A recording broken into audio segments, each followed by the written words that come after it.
বর্তমান সময়টা অত্যন্ত কঠিন একটা সময় আমরা অতিবাহিত করছি। বিভিন্ন রকমের আযাব, গজব, বিপদ আপদের মধ্য দিয়ে আমরা আমাদের সময় অতিবাহিত করছি। আপনারা জানেন যে কিছুদিন আগে বাংলাদেশের একটি বড় অংশ জুড়ে অত্যন্ত কঠিন বন্যা হয়েছিল। লক্ষ লক্ষ মানুষ সেখানে ক্ষতিগ্রস্ত হয়েছে, অনেক মানুষ নিঃস্ব হয়ে গেছে এবং অনেক মানুষ মারা গেছে। এইভাবে দেখা যাচ্ছে যে আমরা প্রত্যেকটি মানুষই কোনো না কোনো ভাবে বিপদগ্রস্ত। ব্যক্তিগত বিপদ আপদ, পারিবারিক বিপদ আপদ, সামাজিক বিপদ আপদ, রাষ্ট্রীয় বিপদ আপদ, বিভিন্ন ধরনের আযাব, গজব এবং বিপদ আপদের মধ্যে আমরা আছি। কি বলেন, ঠিক না? বিভিন্ন ধরনের আযাব, গজব, বিপদ আপদের মধ্যে আমরা আছি। তো বিপদ আপদ এটা এই পৃথিবীর সাথে একটি নিয়মিত বিষয়। আগেও এই পৃথিবীর উপর দিয়ে অনেক বিপদ আপদ গেছে এবং কিয়ামত পর্যন্ত এই ধরনের বিপদ আপদ চলতে থাকবে। তো এই বিপদ আপদ গুলো আসার পিছনে কিছু কারণ রয়েছে। সেই কারণগুলোর মধ্যে একটি কারণ হলো আল্লাহ তাআলার পরীক্ষা। কোন দেখি কি কথা খেয়াল করে শুনতেছেন? বিপদ আপদ আসার পিছনে কারণ আল্লাহর পরীক্ষা। আল্লাহর পরীক্ষা, এই উদ্দেশ্যে আল্লাহ তাআলা বিপদ আপদ দিয়ে থাকেন। বিশেষ করে সবচেয়ে বেশি বিপদ আপদ দিয়েছেন নবী রাসূলদেরকে। বিপদ আপদ দিয়ে আল্লাহ তাআলা নবী রাসূলদেরকে পরীক্ষা নিয়েছেন। কন্যা সুবহানাল্লাহ। ইন্না আশাদ্দান নাসে বালাআন আল আমবিয়া সুম্মা আল আমসালু ফাল আমসাল। মানুষের মধ্যে সবচেয়ে কঠিন পরীক্ষার সম্মুখীন হয়েছেন আল আমবিয়া। কারা? নবীগণ। সুম্মা আল আমসালু ফাল আমসাল। এরপরে তাদের পরবর্তী নিকটবর্তী যারা, তারা বিপদগ্রস্ত হয়েছে। ইব্রাহিম আলাইহিস সালামকে আল্লাহ তাআলা কঠিন পরীক্ষা করেছিলেন। কি বলেন, ঠিক না? ওয়া ইযিব তালা ইব্রাহিমা রাব্বুহু বিকালিমাতিন ফাআতাম্মাহুন্না। ইব্রাহিম আলাইহিস সালামকে আল্লাহ তাআলা অনেকগুলো পরীক্ষা করেছেন। ফেরাউনের আগুনে পুড়িয়ে ইব্রাহিম আলাইহিস সালামকে আল্লাহ তাআলা পরীক্ষা করেছেন। এইভাবে অনেকগুলো পরীক্ষা করেছেন। সবগুলো পরীক্ষায় ইব্রাহিম আলাইহিস সালাম উত্তীর্ণ হয়েছেন। কন্যা সুবহানাল্লাহ। ইউনূস আলাইহিস সালামকে মাছের পেটে ঢুকিয়ে আল্লাহ তাআলা পরীক্ষা করেছেন। হ্যাঁ, আপনার আইয়ুব আলাইহিস সালামকে দীর্ঘদিন কঠিন জটিল রোগ ব্যাধি দিয়ে পরীক্ষা করেছেন। এইভাবে সমস্ত নবী রাসূলদেরকে আল্লাহ তাআলা বিপদ আপদ দিয়ে পরীক্ষা করেছেন। আল্লাহর ওলিদেরকে আল্লাহ তাআলা বিপদ আপদ দিয়ে কি করেছেন? পরীক্ষা করেছেন। তাইলে একটি উদ্দেশ্য, বিপদ আপদ আসার পিছনে একটি উদ্দেশ্য হলো কি? কথা বুঝে আসে কিনা? কন্যা, একটি উদ্দেশ্য কি? আল্লাহর পরীক্ষা। জোরে কোন কি? পরীক্ষা। দুই নম্বর কারণ হলো, আরেকটি কারণ হলো পাপের শাস্তি স্বরূপ আল্লাহ তাআলা বিপদ আপদ দিয়ে থাকেন। জোরে কোন কিসের? পাপের শাস্তি। যহরাল ফাসাদু ফিল বাররি ওয়াল বাহর বিমা কাসাবাত আইদিন নাস লিউযিকাহুম বা'দাল্লাযী আমিলু লাআল্লাহুম ইয়ারজিউন। জলে স্থলে তথা সারা পৃথিবীতে যে ফাসাদ ছড়িয়ে পড়েছে, বিপদ আপদ ছড়িয়ে পড়েছে মানুষের কৃত পাপ কর্মের কারণে। লিউযিকাহুম বা'দাল্লাযী আমিলু, আল্লাহ তাআলা তাদেরকে আস্বাদন করান বা'দাল্লাযী আমিলু, কিছু আমলের শাস্তি আস্বাদন করাবেন লাআল্লাহুম ইয়ারজিউন, যাতে করে তারা এই শাস্তি পেয়ে তার রবের দিকে ফিরে যায়। কন্যা সুবহানাল্লাহ। মানুষ যখন পাপ করতে করতে সীমা লঙ্ঘন করে ফেলে, চুরি, ডাকাতি, সন্ত্রাসী, দুর্নীতি, জুলুম, জেনা, ব্যভিচার, ধর্ষণ, পাপ করতে করতে করতে করতে করতে করতে যখন সীমা লঙ্ঘন করে ফেলে, আল্লাহ থেকে তার বান্দা দূরে সরে যায়, গাফেল হয়ে যায়, আল্লাহকে ভুলে যায়, আল্লাহকে চিনে না, তখন আল্লাহ তাআলা কিছু পাপের শাস্তি স্বরূপ শাস্তি দিয়ে থাকেন বান্দার হুঁশ ফেরাবার জন্য। বান্দার তো হুঁশ নেই, সীমা লঙ্ঘন করছে, মাথার মধ্যে এক সেকেন্ডের চিন্তা নেই, এই যে পাপ করছি, অন্যায় করছি, এর কোন শাস্তি হবে কিনা, আমাকে মরতে হবে কিনা, কবরে যেতে হবে কিনা, মনে হয় যেন মরতেই হবে না, বেহুশের মতো অন্যায় অপরাধ করছি, বেহুশ, হুঁশ নেই। এই হুঁশ ফিরাবার জন্য আল্লাহ তাআলা কিছু পাপের শাস্তি দিয়ে থাকেন, একটু হুঁশটা ফিরানোর জন্য। এবং হুঁশ ফিরে যেন বান্দা তওবা করে তার রবের দিকে ফিরে যায়, এই জন্য আল্লাহ তাআলা এই আযাব দিয়ে থাকেন, বিপদ আপদ দিয়ে থাকেন। কন্যা সুবহানাল্লাহ। আল্লাহ তাআলা আরো বলেছেন, ওয়ালা নাবলুওয়ান্নাকুম বিশাইইন মিনাল খাউফি ওয়াল জুই ওয়া নাকসিম মিনাল আমওয়ালি ওয়াল আনফুসি ওয়াস সামারাত ওয়া বাশশিরিস সাবিরিন। অবশ্যই অবশ্যই আমি তোমাদেরকে পরীক্ষা করব ওই সমস্ত জিনিস দিয়ে, মিনাল খাউফ, ভয় ভীতি দিয়া, বিভিন্ন ভয়, যত ধরনের ভয় আছে সবচেয়ে আসতে পারে। এখানে চোরের ভয়, ডাকাতের ভয় আছে না নাই, মামলার ভয়, জিন পেতনির ভয়, হাজার রকমের ভয় আছে না নাই। এই ভয় দিয়ে আমি তোমাদেরকে পরীক্ষা করব। কন্যা সুবহানাল্লাহ। ওয়াল জু, ক্ষুধা, দুর্ভিক্ষ দিয়ে আমি তোমাদেরকে পরীক্ষা করব। ওয়া নাকসিম মিনাল আমওয়ালি ওয়াল আনফুসি ওয়াস সামারাত, এবং জান মাল, ফসল ফলাদি নষ্টের মাধ্যমে, ধ্বংসের মাধ্যমে অবশ্যই অবশ্যই আমি তোমাদেরকে পরীক্ষা করব। আপনি ফসল বুনিয়েছেন, কি বলে, লাঙ্গল দিয়ে, ট্রাক্টর দিয়ে জমিটাকে আপনি চষেছেন, পানি দিয়েছেন, বীজ রোপণ করেছেন, সার দিয়েছেন, অনেক মেহনত করে লালন পালন করে আপনি এই মাছগুলো, আপনার গাছগুলোকে মাতিয়েছেন, সুন্দর ফসল হয়েছে, ফসল কাটবেন, হঠাৎ করে দেখা গেল যে এই ফসলের মধ্যে পোকা ধরছে। এরকম হয় কি হয় না? জোরে কন্যা, হয় কিনা? মাঝে মাঝে আমরা থেকে তো পানি পড়া নিতে আসে, বালু পড়া নিতে আসে, যে হুজুর বালু পড়ায় দেন, দেখি যে ক্ষেতের মধ্যে পোকা ধরছে। এরকম পোকা ধরে কি ধরে না?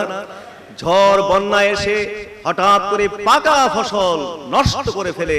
আল্লাহ বলছেন, এইভাবে আমি তোমাদেরকে পরীক্ষা করব। নবী, আপনি ওই সমস্ত যারা এই অবস্থায় ধৈর্য ধারণ করবে তাদেরকে আপনি সুসংবাদ দিয়ে দেন। আরো জোরে কোন। তাহলে হাজির, আমরা বুঝতে পারলাম, সংক্ষেপে বুঝতে পারলাম যে দুটো কারণে আযাব গজব আমাদের উপরে আসে। একটা হলো পরীক্ষা, আল্লাহর পরীক্ষা, আরেকটা হলো কি? পাপের শাস্তি। আমাদের উপরে বৃষ্টির মতো আযাব গজব এবং বিপদ আপদ আসতেছে। আমরা মনে করি যে বড় ঝড় তুফান হইলে এটা হয়তো আযাব গজব, আমরা মনে করি ভূমিকম্প হলে এটা আযাব গজব, আমরা মনে করি টর্নেডো সাইক্লোন হলে এটা বড় আযাব গজব। নো, আমরা পারিবারিক ব্যক্তিগত ভাবেও আমরা অনেকে আযাব গজবের মধ্যে আছি না নাই? আমরা অনেক মানুষ অসুস্থ আছি, অনেক মানুষ মামলার মধ্যে পড়ে আছে, বিভিন্ন ধরনের সমস্যার মধ্যে পড়ে আছে। এই যে ব্যক্তিগত বিপদ আপদ, তারপরে পারিবারিক বিপদ আপদের মধ্যে আছে। অনেকের ছেলে মেয়ে কথা শোনে না, ছেলে মেয়েরা বাবা মায়ের টোটালি অবাধ্য, ছেলে মদখুর হয়ে গেছে, ডেসপারেট হয়ে গেছে, ছেলে কোনোভাবে কন্ট্রোল করা যাচ্ছে না, পড়াশোনা করে না, লেখাপড়া করে না। কন্যা, এগুলো কি ছোট বিপদ না বড় বিপদ? এটা ঝড় তুফান থেকে ভূমিকম্পের চেয়ে আরো বড় বিপদ এটা। স্ত্রী কথাবার্তা শোনে না, স্ত্রী বেপরদা চলে, বেসরা চলে, পর পুরুষের সাথে সম্পর্ক পরকীয়া করে, অথবা স্বামী মদখুর, চরিত্রহীন। কন্যা, দেখি এইগুলো আযাব গজব কিনা? এর বন্যা টর্নেডোর চাইতে আরো বড় আযাব গজব। এইভাবে আমরা প্রত্যেকটি মানুষ আযাব গজবের মধ্যে আছি। বৃষ্টির মতো বর্ষণ হচ্ছে আমাদের মধ্যে আযাব গজব। এই যে আযাব গজবগুলো আসতেছে, কন্যা দেখি এইগুলো কি হিসাবে আসতেছে? এগুলো কি আল্লাহর পরীক্ষার স্বরূপ আসতেছে নাকি পাপের শাস্তি স্বরূপ আসতেছে? আরো জোরে কোন? কারণ আমাদেরকে কেন আল্লাহ পরীক্ষা করতে যাবেন? আমরা কি নবীদের মতো আল্লাহর প্রিয় বান্দা হইতে পারছি? জোরে কোন? আল্লাহর ওলিদের মতো প্রিয় বান্দা হইতে পারছি? আমাদের পরীক্ষা করবেন, প্রশ্নই আসে না। আমাদের এই সমস্ত শাস্তি বর্ষণ হচ্ছে শুধু আমাদের পাপের কারণে। জোরে কোন? কিসের কারণে? পাপের কারণে। হাজির সময়টা খুবই কম, আপনারা জানেন, আমি ওই বিস্তারিত বলতে পারছি না। এই বিপদাপদ মুহূর্তে আমাদের করণীয় কি? এই দুইটি কথা বলে শেষ করব। করণীয় কি? এর মধ্যে একটি করণীয় হলো বেশি বেশি করে আল্লাহর কাছে ইস্তেগফার করা, মাপ চাওয়া, ক্ষমা প্রার্থনা করা। জোরে কোন? নাকি ইস্তেগফার করা। জোরে কোন? কি করা? আল্লাহর কাছে ইস্তেগফার করা, গুনাহ থেকে, পাপ থেকে আল্লাহর কাছে মাপ চাওয়া, পূর্বের সমস্ত পাপ থেকে, গুনাহ থেকে কঠিন ভাবে অনুতপ্ত হতে হবে এবং সামনের জীবনে আমি পাপ করব না প্রতিজ্ঞাবদ্ধ হয়ে দুই ফোঁটা চোখের পানি ছেড়ে আপনি যদি শুধুমাত্র বলেন যে আস্তাগফিরুল্লাহ, সাথে সাথে আল্লাহ আপনাকে ক্ষমা করে দিয়েছেন। আরো জোরে কোন? আস্তাগফিরুল্লাহ ওয়া আতুবু ইলাইহি, আস্তাগফিরুল্লাহ। বৃষ্টি শুরু হয়ে গেছে, কন্যা সুবহানাল্লাহ। বৃষ্টি হতে হতে পরের জুমা পর্যন্ত বৃষ্টি হলো। বৃষ্টি হতে হতে এমন অবস্থা হয়েছে যে একবারে মারাত্মক কঠিন অবস্থা ধারণ করেছে।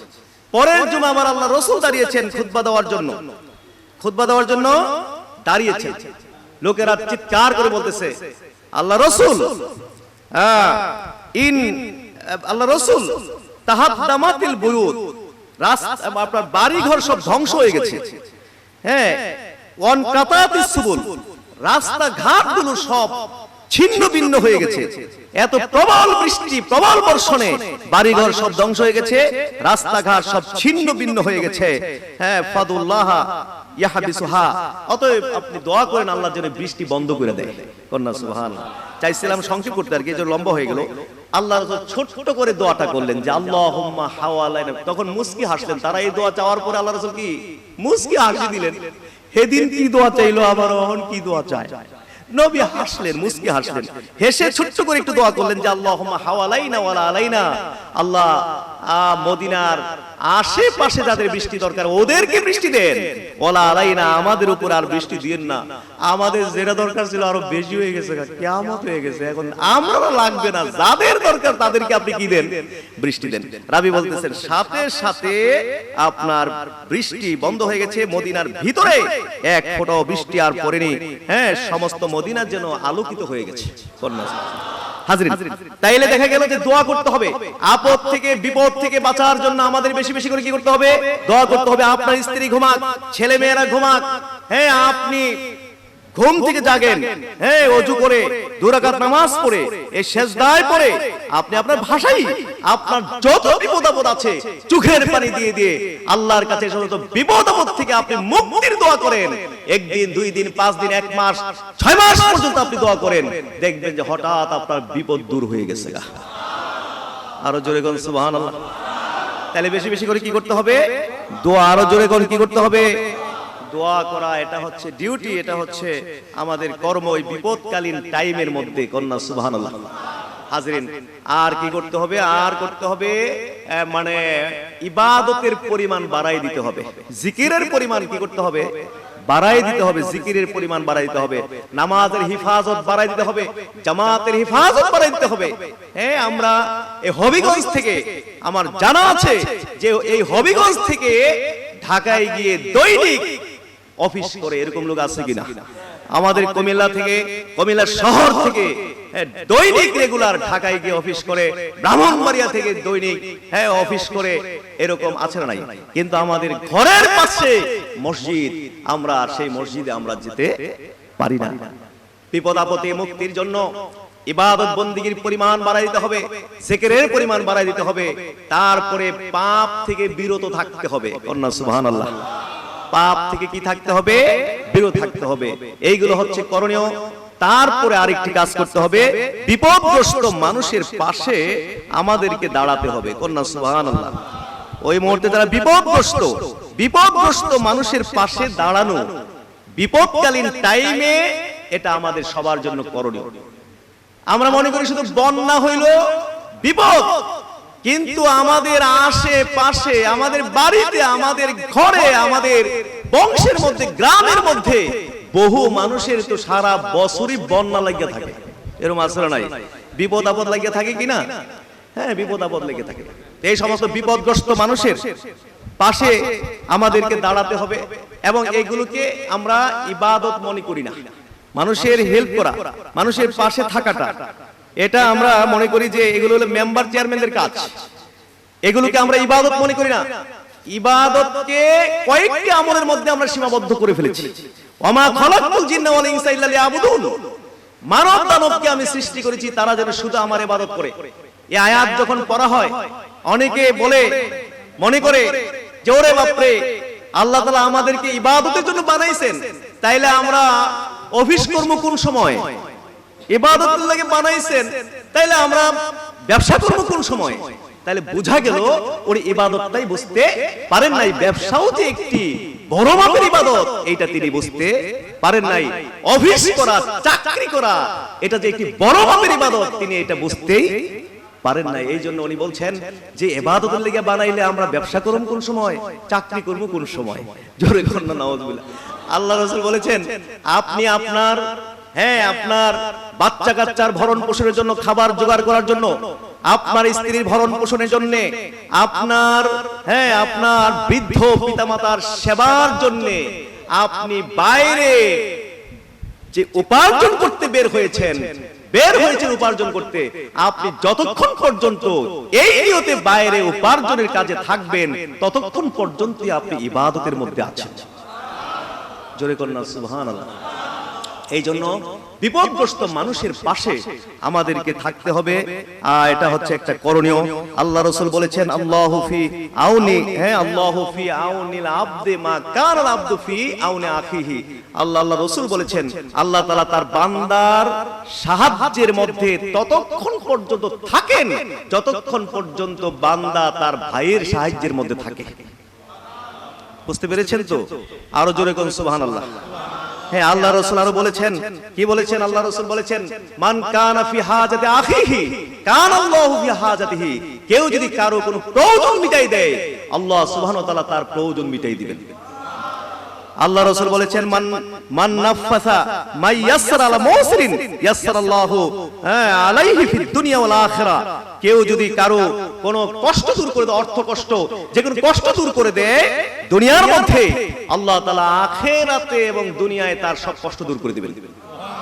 একজন অর্থ কষ্ট পাচ্ছে, 10,000 টাকা, মনে করেন 10,000 টাকা ধার নিয়েছে, কিন্তু সে দিতে পারছে না। আপনি জানেন যে আসলে সে দিতে পারবে না, তার কোনো সোর্স নেই। আপনি সহজ করে দেন। আপনি কি করে দিবেন? সহজ করে দিয়ে বলবেন যে, ভাই আসলে তুমি পারবে না, দিতে পারবে না, বুঝতে পেরেছি, তোমার কোনো সোর্স নেই, যাও তোমাকে একটু সহজ করে দিলাম, 10,000 টাকা তুমি আমার থেকে নিয়েছো, 10,000 টাকা আমাকে দিতে হবে না, তুমি আমাকে 5,000 টাকা দিলেই চলবে। কন্যা সুবহানাল্লাহ। অথবা যাও, তোমারে আমি 10,000 টাকায় মাফ করে দিলাম। তাইলে আল্লাহ তাআলা দুনিয়া এবং আখিরাতে আপনার সমস্ত কাজ সহজ করে দিবেন। কন্যা সুবহানাল্লাহ। আল্লাহ রাসূল বলেছেন, মান নাফাসাল মুমিনিন কুরবাতান মিন কুরাবিদ দুনিয়া নাফাসাল্লাহু আনহু কুরবাতান মিন কুরাবি ইয়াউমিল কিয়ামা। কেউ যদি কারো কোনো কষ্ট, বিপদ এই দুনিয়ায় দূর করে দেয়, আল্লাহ সুবহানাহু ওয়া তাআলা কিয়ামতের দিনের সমস্ত কষ্ট, বিপদ থেকে একটি কষ্ট দূর করে দিবেন। একটা মানুষ পানির কষ্ট পাচ্ছে, জোরে করে, কিসের কষ্ট? পানি চাচ্ছে, ভাই আমাকে এক গ্লাস পানি দাও। মানুষ কষ্ট না পাইলে কি পানি চায় নাকি? এক গ্লাস পানি দাও। পানিটা খাইলো, খাওয়ার সাথে সাথে তার এই তৃষ্ণার কষ্ট দূর হয়ে গেল। আল্লাহ তাআলা কিয়ামতের দিন আপনার যতগুলো কষ্ট আছে সেই কষ্টগুলো থেকে একটা কষ্ট দূর করে দিবেন। সারাদিন খায় নাই, বলছে ভাই আমাকে একটু খাবার দাও, আমি ক্ষুধার্ত, অথবা টাকা দাও। আপনি খাবার খাওয়াইলেন, টাকা দিলেন, খাওয়ার সাথে সাথে তার কষ্টটা দূর হয়ে গেছে। আল্লাহ সুবহানাহু ওয়া তাআলা কিয়ামতের দিন আপনার যতগুলো কষ্ট আছে সেই কষ্টগুলো থেকে একটা কষ্ট দূর করে দিবেন। আর জোরে করুন না সুবহানাল্লাহ। হাজরিন, আখিরাতের কষ্ট বেশি না দুনিয়ার কষ্ট বেশি? জোরে কোন আখিরাতে কষ্ট বেশি না দুনিয়ার কষ্ট? দুনিয়ায় আপনি এইভাবে মানুষের কষ্ট দূর করবেন, আল্লাহ সুবহানাহু ওয়া তাআলা আখিরাতের কষ্ট আপনার দূর করে দিবেন। হাজরিন, এই হলো কথা। তাইলে এগুলো হচ্ছে ইবাদত। মাশাআল্লাহ, আমাদের সোনাকান্দা দরবার শরীফের পক্ষ থেকে আমরা সেই সমস্ত সেবামূলক খেদমতগুলো করে থাকি। ইনফাক ফর হিউম্যান নামে যে সেবামূলক সংস্থা রয়েছে, আমরা দুর্গত মানুষের পাশে থেকে এই সমস্ত নেকিগুলো অর্জন করার জন্য আমাদের দরবারের পক্ষ থেকে পদক্ষেপ আছে। এতে আপনারা খুশি নাকি বেজার? এইভাবে আমাদের এই খেদমতগুলো, সেবাগুলো, মানুষের সেবা করা, মানুষের বিপদ আপদে সম্পৃক্ত হওয়া, এইগুলো আমাদের দরকার আছে না নাই? নাকি শুধু মেম্বার আর চেয়ারম্যান এমপিরা করবে? আমাদের দরকার আছে না নাই? আমাদের দরকার আছে। সুতরাং এইগুলো হচ্ছে করণীয়।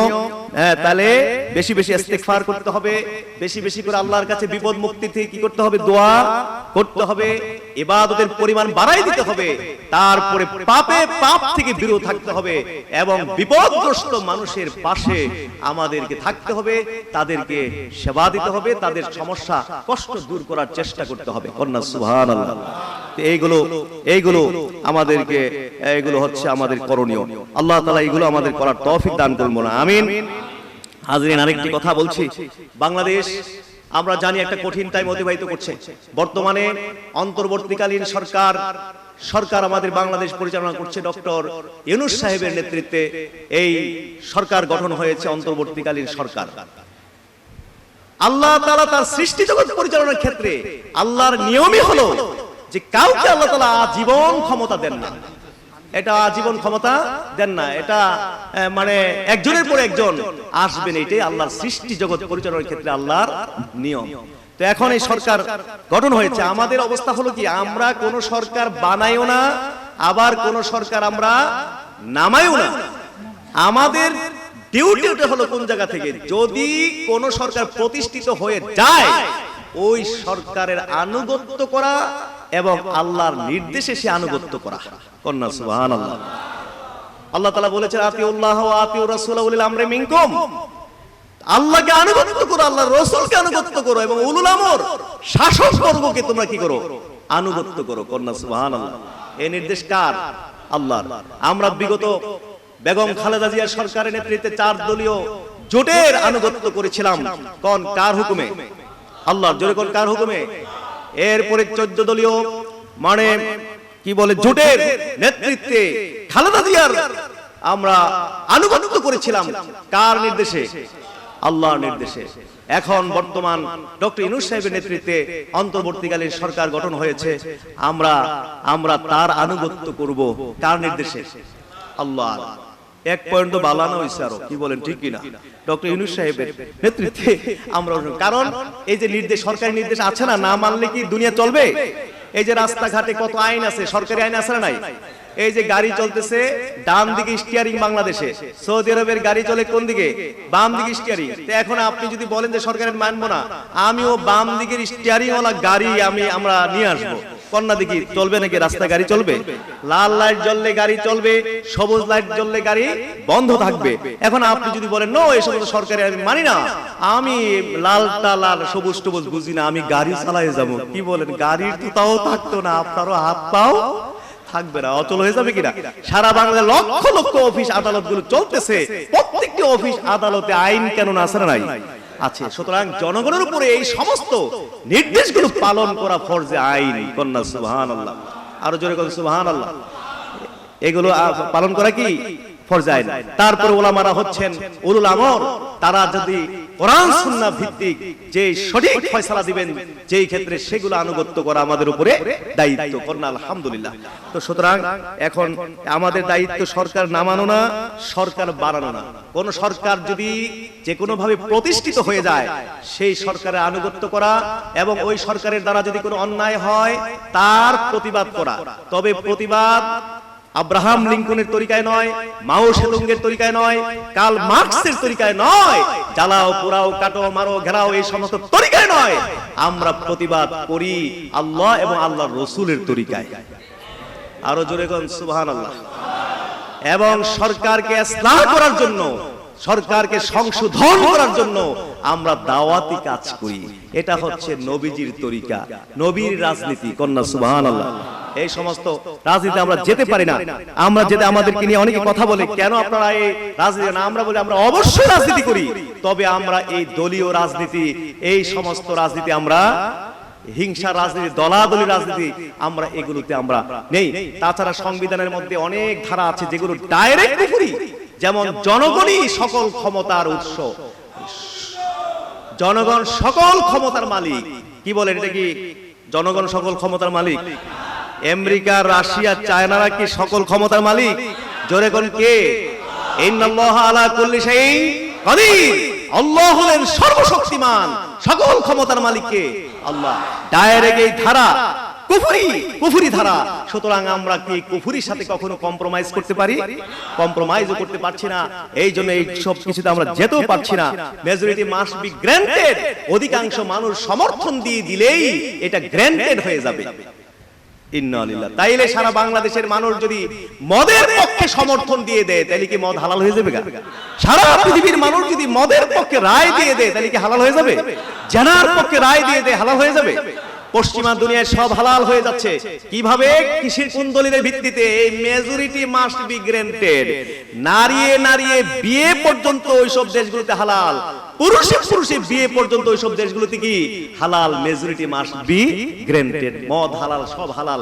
কারণ ওই যে চায়, কিছু মানুষ যখন চায় আমরা মানবাধিকার লঙ্ঘন করব না, আমরা বাক স্বাধীনতা নষ্ট করার পক্ষে না, তারা কিছু মানুষ যেহেতু পুরুষে পুরুষে বিয়ে চায়, নারী নারী বিয়ে চায়, সুতরাং যাও সমর্থন দিয়ে দিলাম, তোমাদের যাদের মন চাই গিয়ে করো।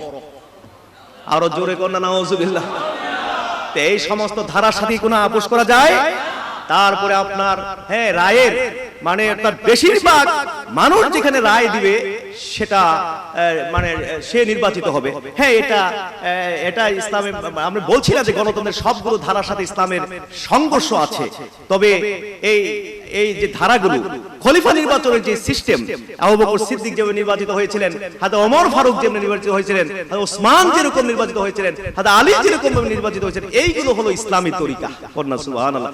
এর মধ্যে একটা তরিকা আছে, বেশি রায় যার পক্ষে তিনি নির্বাচিত হয়েছেন, হযরত ওসমান রাদিয়াল্লাহু তাআলা আনহু। তবে বাংলাদেশের মতো কি এরকম রায় নাকি? বাংলাদেশে তো একটা পাগলের ভোটের যেই মূল্য, মনে করুন একজন পাগল রাস্তা ঘাটে ঘোরাফেরা করে, আপনার কাপড় পরে না, ল্যাংটা, পেশাবও খেয়ে ফেলে, এরকম পাগল। এই পাগলটারে যদি কোন রকমে কাপড় চোপড় পরাইয়া ইলেকশনের দিন কেন্দ্রে নিয়ে খালি একটা ভোট দেওয়া দিতে পারেন, এই পাগলের ভোটের যে মূল্য, বাংলাদেশের 1 নম্বর শিক্ষিত যে ব্যক্তি, তার ভোটের মধ্যে কি কোনো পার্থক্য আছে? পাগলের ভোটের যে দাম, বাংলাদেশে 1 নম্বর শিক্ষিত ব্যক্তির ভোটেরও একই দাম। এই সমস্ত পাগলামি, এই যে ধারাগুলো, আরো ইত্যাদি ধারাগুলো আছে, এগুলো ডিলিট না হওয়া পর্যন্ত আমরা কখনো এই ধরনের চিন্তা ফিকির আমরা নিতে পারি না। এই জন্য আমাদের এই সরকারের কাছে দাবি থাকবে, কুফরি যে সমস্ত ধারাগুলোতে কুফরি রয়েছে, ইসলামের সাথে স্বয়ং সংঘর্ষ রয়েছে, এই সমস্ত ধারাগুলো বাতিল করতে হবে। এগুলোর সাথে কি আপনারা একমত আছেন? হাত তুলতে পারবেন সবাই একমত? বলুন বলুন সকলে আল্লাহুম্মা আমিন। আমরা এর আগে এগুলোর সাথে কোনোভাবে সম্ভব নয়, কারণ আল্লাহ বলেছেন, এই কথাটা বলে শেষ করে দেই। আল্লাহ পাক বলেছেন, আফাতুমিনুনা বিবাদিল কিতাবি ওয়া তাকফুরুনা বিবাদিন ফামা জাযাউ মান ইয়াফআলু যালিকা মিনকুম ইল্লা খিজিয়ুন ফিল হায়াতিদ দুনিয়া ওয়া ইয়াউমাল কিয়ামাতি ইউরাদ্দুনা ইলা আশাদ্দিল আযাব। আল্লাহ বলছেন, তোমরা কিতাবের কিছু অংশ বিশ্বাস করবে, মানবে, ওয়া তাকফুরুনা বিবাদিন, আর কিতাবের কিছু অংশ, কোরআনের কিছু অংশকে তোমরা অস্বীকার করবে, মানবে না। কোরআনের কিছু অংশ মানবে আর কিছু অংশ অস্বীকার করবে।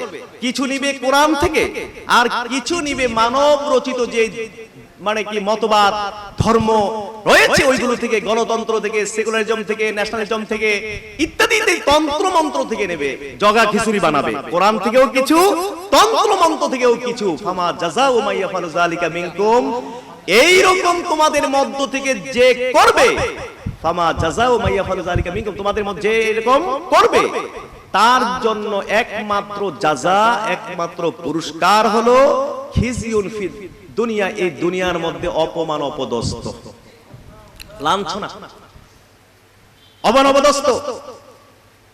না হয় দুনিয়ার কিছু ক্ষমতা পাওয়ার জন্য, আমাকে ফাঁসি দিয়ে দিল, জেলে ভর্তি করলো, পিটালো, বিনিময়ে ক্ষমতা পেলাম, ভালো, মেনে নিলাম, অসুবিধা নেই। কিন্তু সমস্যাটা তো হচ্ছে ওই জায়গায় যেখানে শেষ না, ওয়ায়াউমাল কিয়ামাতি ইউরাদ্দুনা ইলা আশাদ্দিল আযাব, কিয়ামতের দিন তাকে কঠিন আযাবের মধ্যে নিক্ষেপ করা হবে। তাইলে দুনিয়ায়ও লাথি, আবার কবরে গিয়েও কি লাথি। তাহলে আমরা কি এই যে জগা খিচুড়ি করতে পারি? কোরআন কিছু আর কিছু তন্ত্র মন্ত্র এর থেকে নিতে পারি? ইসলামে ঢুকতে হবে পরিপূর্ণ, ওদখুলু ফিস সিলমে কাফা, পরিপূর্ণভাবে ইসলামের মধ্যে প্রবেশ করতে হবে। কন্যা সুবহানাল্লাহ। আজকে এই আয়াতের বাস্তবতা সারা পৃথিবী দেখছি। যতদিন মুসলমানরা শুধুমাত্র কোরআন সুন্নাহর উপরে ছিলেন, কোন তন্ত্র মন্ত্রের সাথে ছিলেন না, ততদিন পর্যন্ত মুসলমানরা ছিল রাজার জাতি। সারা পৃথিবীর কাফির মুশরিকরা মুসলমানদেরকে ভয় পাইছে। কন্যা সুবহানাল্লাহ। আর যখনই মুসলমানরা এই যে কোরআনের সাথে সাথে তন্ত্র মন্ত্রের সাথে ইসলামকে জগাখিচুড়ি বানিয়ে ফেলেছে, তখন থেকে মুসলমানরা গোলামের জাতি হয়ে গেছে। সারা পৃথিবীর মুসলমানরা এখন কাফেরদেরকে ভয় পায়। এবং বাংলাদেশেও এই আয়াতের বাস্তবতা দেখতে পাচ্ছি, কি পরিমাণ অপমান অপদস্থ যে এখন হচ্ছে এইসব কারণে। বাইতুল মুকাররম রণক্ষেত্রে পরিণত হয়ে গেছে। কেন?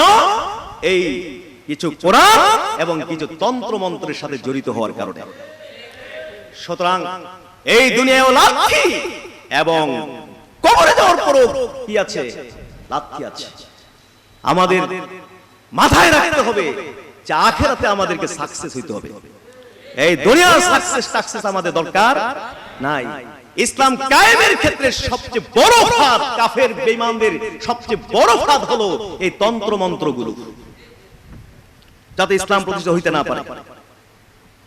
সুতরাং আমাদের কথা হলো যে আমরা সরকার নামাই না, সরকার বানাই না, তবে কোনো কারণে যে কারো মাধ্যমে বা যে কোনো ভাবে যদি কোনো সরকার প্রতিষ্ঠিত হয়ে যায়, তাদেরকে আমরা আনুগত্য করি আল্লাহর নির্দেশে। তারা অন্যায় করলে আমরা প্রতিবাদ করি, তবে আব্রাহাম লিঙ্কন বা অমুক তমুকের তরিকায় না, আল্লাহ আল্লাহর রাসূলের তরিকায়।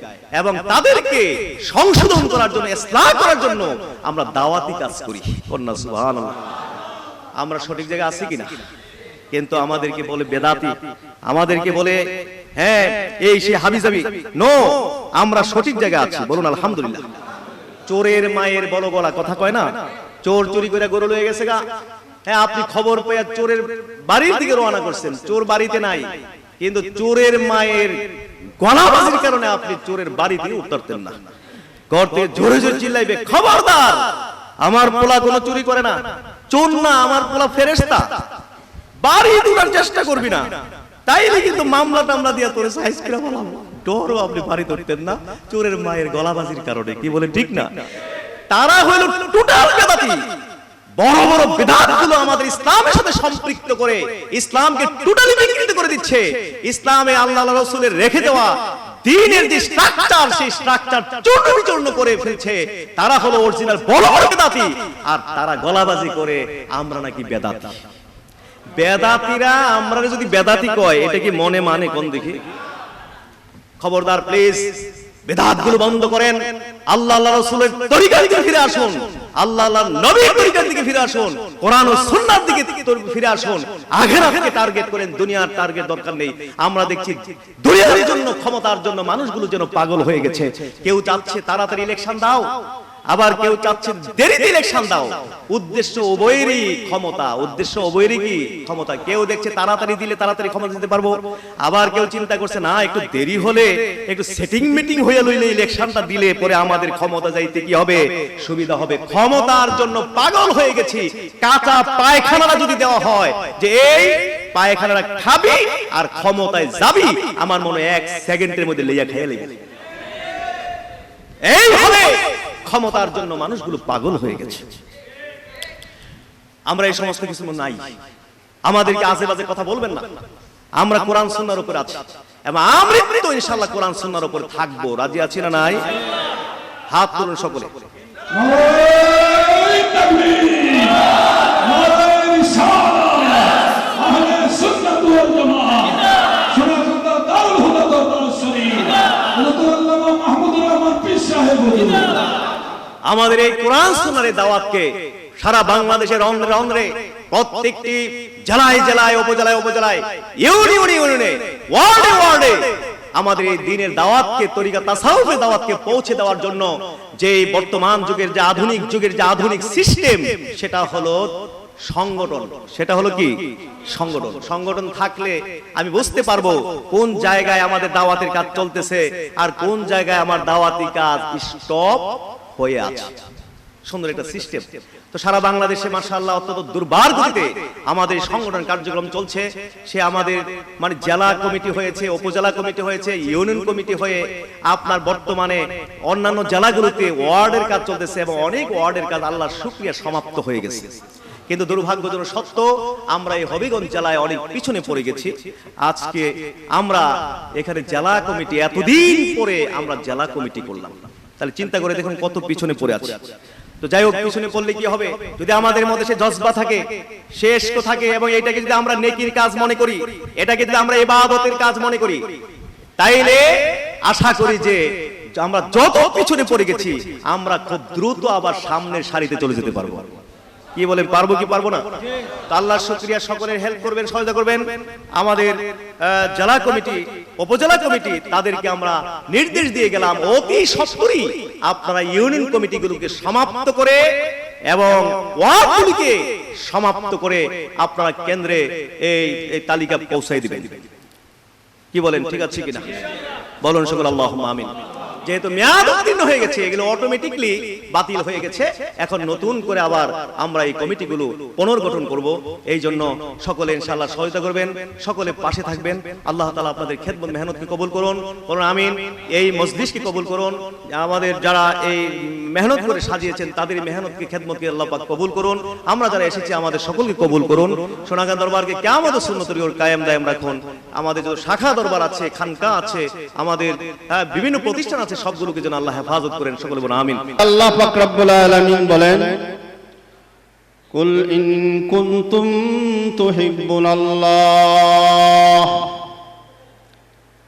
আমার আল্লাহ নবীকে সম্বোধন করে বলেন, হে দুনিয়ার মানুষ,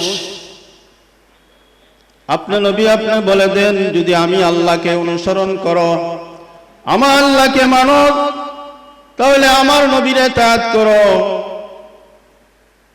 তাহলে আমি আল্লাহর ইতাআত করা হবে। বলেন সুবহানাল্লাহ। যে নবীর কথা আল্লাহ পাক রব্বুল আলামিন বলেন, যদি আমি আল্লাহকে মানতে হয় তাহলে আমার নবীর ইতাআত করতে হবে। আল্লাহ একমাত্র আমরার স্রষ্টা, আর দুনিয়ার সমস্ত কিছু হইল সৃষ্টি। যে রব্বুল আলামিন যে নবীকে উদ্দেশ্য করে বলতেছেন, যদি আমি আল্লাহকে যদি তোমরা মানো তাহলে আমার নবীর ইতাআত করো, আমার নবীর অনুসরণ করো, তাহলে আমি আল্লাহর অনুসরণ করা হবে।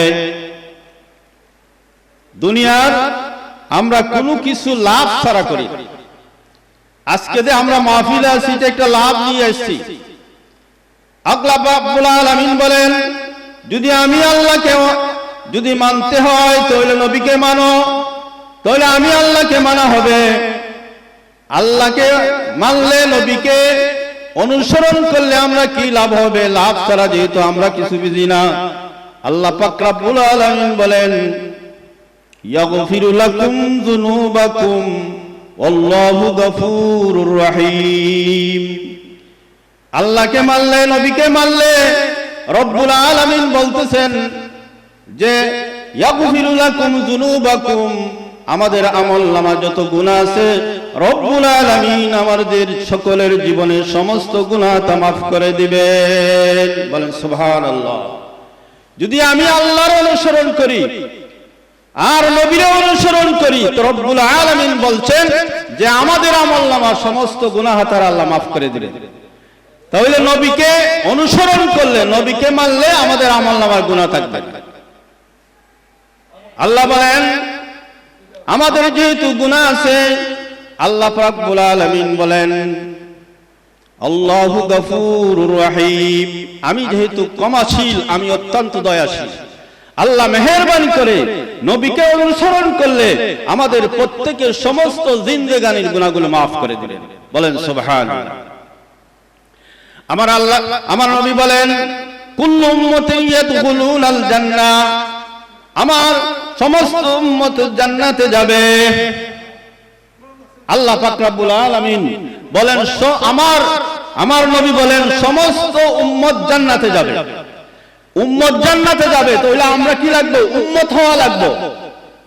উম্মতের জান্নাতে যাব। আমি যদি নবীর উম্মত মুখে মুখে দাবি করি, আমার সিফা সুরতে, আমার আচরণ আচরণে আমাকে দেখলে নবীওয়ালা যদি না মনে হয়, তাহলে তো নবীর উম্মত না হইলে জান্নাতে যাওয়া যাবে না। আল্লাহর হাবিব বলেন কুল্লু উম্মতি ইয়াদখুলুনাল জান্নাহ ইল্লা মান আবা। যারা আবা এরা যাবে না। আবা কারা? ক্বালু ইয়া রাসূলুল্লাহ মান আবা। সাহাবায়ে কেরাম প্রশ্ন করেন আল্লাহর হাবিবকে, ইয়া রাসূলুল্লাহ আবা কারা? আইয়াতার রাসূলহু ফাদাখালাল জান্নাহ। যারা রাসূলকে ইতাআত করবে, রাসূলকে মানবে, মুখে মানবে না বাস্তবে মানবে, সুরত দেখলে নবীওয়ালা মনে হয়, নবীর উম্মত বলা যারা মনে হয়, এরা নবীকে অনুসরণ যারা করে এরা হইল জান্নাতে যাবে। আর নবীর নাফরমানি যারা করে, নবীর আদর্শ যাদের মধ্যে নাই, দেখলে নবীর উম্মত মনে হয় না, তাহলে এরা হইল আবা। যারা নবীকে মুখে কয় কিন্তু বাস্তবে তারা মানে না, নবীকে মানে না, এরা হইল আবা, এরা হইল জাহান্নামী হবে। আমি নবীর উম্মত দাবি করি কিন্তু আমার সুরতে নবী নাই দেখা যায়। নবীর সুন্নতের ইত্তেবা যদি না করা হয়, দেখলে যদি নবীওয়ালা যদি আমার দাড়ি আছে, অনেকের দাড়ি নাই, দাড়ি আছে কিন্তু দাড়ি রাখার মতো রাখা নাই। ইমাম আবু হানিফা রাহমাতুল্লাহি আলাইহির মাযহাব অনুসরণ কি? ইমাম আবু হানিফা রাহমাতুল্লাহি আলাইহির মত হইল এক মুষ্টি দাড়ি রাখা ওয়াজিব। আমরা দাড়ি রাখছি, সুরতে দাড়ি রাখার মতো হইছে না। নবীর পরিচয় আমাদের চেহারার মধ্যে নাই, মাথার মধ্যে নাই, দেবাসের মধ্যে নাই, তাহলে নবী বললাম মুখে কিন্তু কাজে বাস্তবতা নাই। এরা নবীর উম্মত না, এরা জান্নাতে যাবে না। যদিও নবী বলছেন কুল্লু উম্মতিন ইয়াদখুলুনাল জান্নাহ ইল্লা মান আবা। আমি উম্মত হওয়া লাগবে। আমি যদি উম্মতের যদি পরিচয় না দিতে পারি, তাহলে জান্নাতে যাবে না। মান আহাব্বা সুন্নতি ফাকাদ আহাব্বানি ওয়া মান আহাব্বানি কানা ফি মাই জান্নাহ। আল্লাহর হাবিব বলেন যারা আমার সুন্নতকে মানলো, আমি নবীকে মানলো, আমার সুন্নতকে যারা মানলো, আমি নবীকে মানলো, আমি নবীকে অনুসরণ করলো, আমি নবীকে যারা মানলো, সে আমার সাথে জান্নাতে যাবে। বলেন সুবহানাল্লাহ। সুন্নতের যদি আমি ইত্তেবা করি, আমরা দেখছি না, নবীর সুন্নতের ইত্তেবা যদি করি, নবীর আদর্শ যদি অনুসরণ করি, তাহলে আমি ওইলা নবীকে মানলাম। আর নবীকে মানলে নবী নিজে ঘোষণা দিয়েছেন তারা আমার সাথে জান্নাতে যাবে। আমরা অনেকে সুন্নি দাবি করি কিন্তু সুন্নত আমাদের মধ্যে নাই। মার্কা লাগা হইব না। আমার সুরতে যদি নবীর পরিচয় না দেখায়, তাহলে সে জান্নাতে যেতে পারবে না। এই হিসাবে আমরা নবীর উম্মত হওয়া লাগবে, নবীর আদর্শ গ্রহণ করতে হবে, তাহলে আমি কি হব? নবীর উম্মত হব এবং জান্নাতে যাব। এই জন্য আল্লাহর হাবিব বলেন যারা আমার সুন্নতের ইত্তেবা করবে, সুন্নতের অনুসরণ করবে, সুন্নতের ইবাদত করবে, আল্লাহ পাক রব্বুল আলামিন নবীর অনুসরণ কথা বলছেন। এই নবীর আদর্শ যদি আমরা গ্রহণ করি, তার জন্য 4টা উপকার, 4টা পুরস্কার ঘোষণা করা হয়েছে। যারা নবীর আদর্শ অনুসরণ করে এর মধ্যে 4টা উপকারের কথা ঘোষণা করছেন।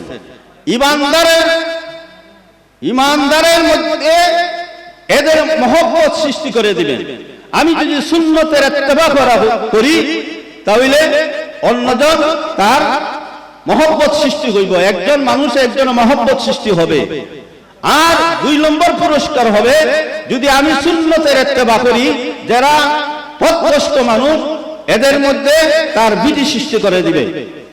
আমি আর কথা দীর্ঘায়িত করছি না। আমরা প্রত্যেকেই জানি আজকের মাহফিল আল্লাহর ওলির মাহফিল। কি বলেন ঠিক কিনা? কি বলেন ঠিক কিনা? ওলি অর্থ, ওলি এটা আরবি শব্দ, বাংলা হচ্ছে বন্ধু। আউলিয়া ওলির বহু বচন অর্থাৎ আল্লাহর বন্ধুগণ। ওলি কাদেরকে বলা হয়? কাদেরকে আমার আল্লাহ ওলি বলে স্বীকৃতি দিয়েছেন, কাদেরকে ওলি বলে আমার আল্লাহ গ্রহণ করেছেন।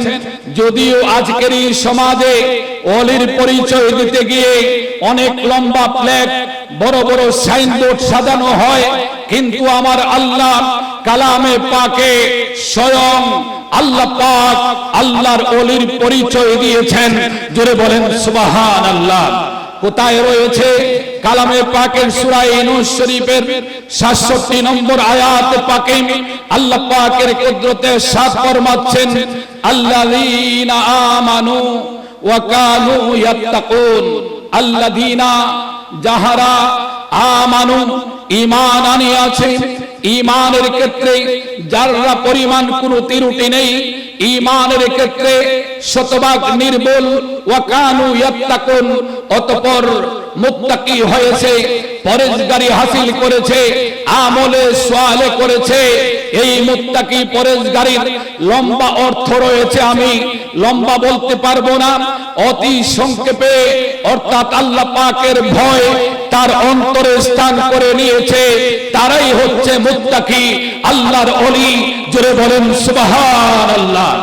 সম্মানিত সুধী, আল্লাহর ওলিরা আজকের এই সমাজে বহু জায়গায় আল্লাহর ওলিদের বিরুদ্ধে আচরণ করা হচ্ছে, আল্লাহর ওলিদের মাজারে আক্রমণ করা হচ্ছে। কোন ব্যক্তি বলে থাকেন আল্লাহর ওলিরা মরে গেছেন, তাদের কোনো খবর নেই, তারা ইন্তেকালের পরে মুরিদের আশিকের কোনো লাভ করতে পারেন না। আমরা জুড়ে বলি নাউজুবিল্লাহ। আমি কালামে পাকের 25 পারা সূরা যুখরুফ আয়াত নম্বর 68 উল্লেখিত আয়াতে আমার আল্লাহর কুদরতে সাত ফরমাচ্ছেন, আল্লাহ আল আখিল্লাউ ইয়াউমা ইদিন বা'দুহুম লিবা'দিন আদুউন ইল্লাল মুত্তাকিন। আমার আল্লাহ উল্লেখিত আয়াতে পাকে ইরশাদ ফরমাচ্ছেন, হে আমার বান্দা বান্দি, এই দুনিয়ার সাধারণ বন্ধু, এই দুনিয়ার পাশিক বন্ধু, এই দুনিয়ার বেদ্দিন বন্ধু, এই দুনিয়ার মুসলিম নামদারি ফাসিকি হারাম কাজে তার আমল ভর্তি এমন মানুষের সঙ্গে যদি অন্তরঙ্গ বন্ধুত্ব স্থাপন করো, এমন মানুষকে যদি বন্ধু হিসাবে গ্রহণ করো, এমন একদিন হবে আদুউন, ওই দুনিয়ার পাশিক বন্ধু তোমার দুশমন হয়ে যাবে। জুড়ে বলেন নাউজুবিল্লাহ। তারপর আমার আল্লাহ বলেন ইল্লাল মুত্তাকিন, তবে যদি তোমার হায়াতের জীবনে এমন কোন আমার ওলির সঙ্গে মুত্তাকি পরেজগার আমার প্রিয় বান্দার সঙ্গে তুমি অন্তরঙ্গ সম্পর্ক স্থাপন করতে পারো, বন্ধুত্ব স্থাপন করতে পারো, আমার ওলিকে ভালোবাসতে পারো, তাহলে ইল্লাল মুত্তাকিন, মুত্তাকি বন্ধু, ওলি বন্ধু তোমার দুশমন হবে না, বরং সে হবে তোমার আপন, তোমার শুভাকাঙ্ক্ষী। আমরা জোরে বলি আলহামদুলিল্লাহ। উল্লেখিত আয়াতের ব্যাখ্যায় বেলায়েতের সম্রাট শেরে খুদা আলী রাদিয়াল্লাহু তাআলা আনহু একখানা হাদিস শরীফ বর্ণনা করেছেন। হাদিস শরীফের অনুবাদ হচ্ছে, আল্লাহ পাকের হাবিব ইরশাদ ফরমাচ্ছেন, আল্লাহর ওলি বান্দারা, আল্লাহর মুত্তাকি, আল্লাহর মুহসিনিন বান্দারা ইন্তেকালের পরে আল্লাহ পাকের কাছে প্রার্থনা করেন, রব্বুল আলামিন আমার হায়াতের জীবনে অমুক বন্ধুটি, আমার অমুক প্রিয় মানুষটি, আমার ভক্তটি আমি যখন আহ্বান করতাম কোন কাজের জন্য, কোন আমলের জন্য, তখন সে আকৃষ্ট হয়ে ওই কাজে দাবিত হতো। আমার ইন্তেকালের পরে আমার প্রিয় সঙ্গীকে, আমার মহব্বতের প্রিয় পাত্রকে, আমার মুরিদকে, আমার আশিককে পথভ্রষ্ট করিও না। জোরে বলেন আলহামদুলিল্লাহ। প্রিয় সুধী, শুধু তাই নয়, আল্লাহ পাকের ওলিরা এইভাবে মুরিদের জন্য, বন্ধুর জন্য, আশিকের জন্য, মুহিব্বিনের জন্য দোয়া করেছেন, করতেছেন, ভবিষ্যতে করতে থাকিবেন। জোরে বলেন আলহামদুলিল্লাহ। তাহলে বোঝা গেল আল্লাহর ওলিরা ইন্তেকালের পরেও মুরিদের জন্য দোয়া করার, মুরিদের উপকার করার, মুরিদকে ফয়েজ দান করার, মুরিদকে আল্লাহর দেওয়া পক্ষ থেকে সাহায্য করার ক্ষমতা আমার আল্লাহ দিয়েছেন। কে বলেন ঠিক কি না? কে বলেন ঠিক কি না? প্রিয় সুধী, উল্লেখিত আয়াতের পরে ৬৮ নম্বর আয়াত পাকে আল্লাহ পাকের কুদরতে সাত ফরমাচ্ছেন, ইয়া ইবাদি লা খাউফুন আলাইকুমুল ইয়াউম। আজকের সমাজে একদল মানুষ এইভাবে অলি ভক্তদেরকে, অলির আশিকদেরকে বারবার ওয়াসওয়াসা দিয়ে থাকে। এরা হলো মানুষ নামের শয়তান, আল্লাযী ইউওয়াসওয়িসু ফি সুদুরিন নাস। শয়তান হলো দুই প্রকার, একটা হলো জিন শয়তান আর একটা হলো মানুষ শয়তান। কি বলেন ঠিক কি না? তারা বলে তাকে, ওলির দরবারে যে ঘোরাফেরা করছো, বারবার ওলির সঙ্গে তুমি চলাফেরা করছো, ওলির দরবারে যাচ্ছ, কিয়ামতের ময়দানে ওলির কোনো খবর পাবে না। চিৎকার মারে বলেন নাউযুবিল্লাহ, আর ওজোরে বলেন নাউযুবিল্লাহ। প্রিয় সুধী, আমার আল্লাহ বলেন, ইয়া ইবাদি লা খাউফুন আলাইকুমুল ইয়াউম। ইয়া ইবাদি সহজ অর্থ হলো হে আমার বান্দারা, এখানে অর্থ হবে হে আমার ওলি বান্দারা। লা খাউফুন, তোমাদের কোনো ভয় নাই, তোমাদের কোনো চিন্তা নাই। আলাইকুমুল ইয়াউম, আজকের এই দিনে, কিয়ামতের ময়দানে, হাসরের মাঠে। জোরে বলেন সুবহানাল্লাহ। কে বলতেছেন? আল্লাহ। কে বলতেছেন? আল্লাহ বলতেছেন, আল্লাহর ওলি যারা, আল্লাহর মুত্তাকি বান্দা যারা, তাদের কিয়ামতের ময়দানে কোনো ভয় নাই, চিন্তা নাই। ভয় আর চিন্তা পার্থক্য কি? ভয় হলো দুপুর বেলা নাস্তা খেয়েছি, ডিম আর রুটি, বিকাল বেলা খাইব কি, এটা হইলো কি চিন্তা।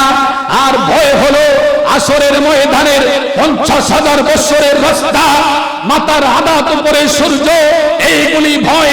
আমার আল্লাহ বলেন, আমার ওলি বান্দা বান্দির ভয় নাই, চিন্তা নাই। জোরে বলেন সুবহানাল্লাহ।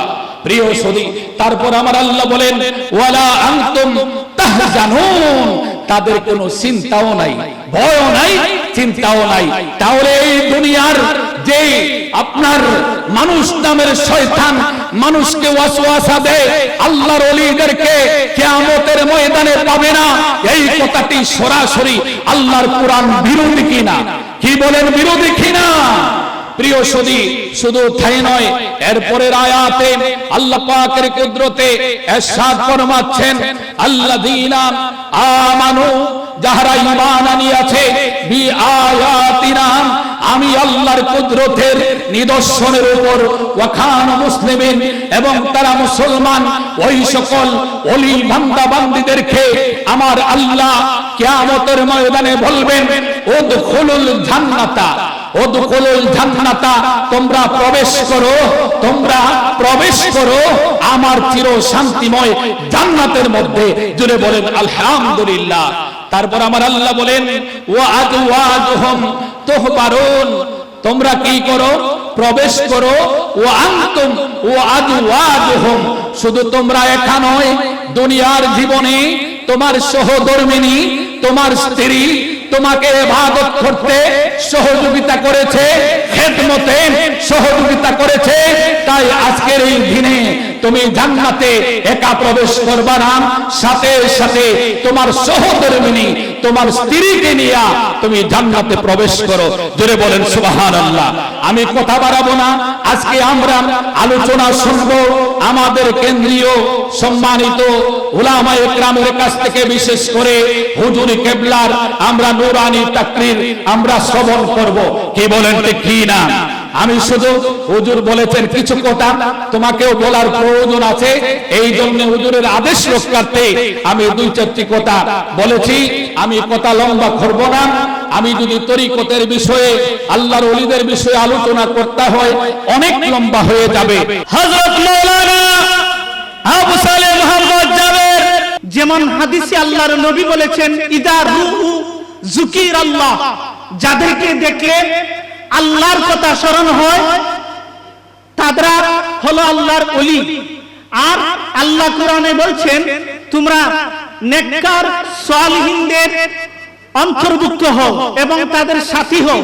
সেই হিসাবে আল্লাহ পাক রব্বুল আলামিন আমাদেরকে এমন একটি মতাদর্শের অনুসরণ করার জন্য আল্লাহ পাঠিয়ে দিলেন, যেই নবী ইসলাম প্রচার করার জন্য অনেক কষ্ট স্বীকার করে কখনো বদয়া দেন নাই কারোর জন্য।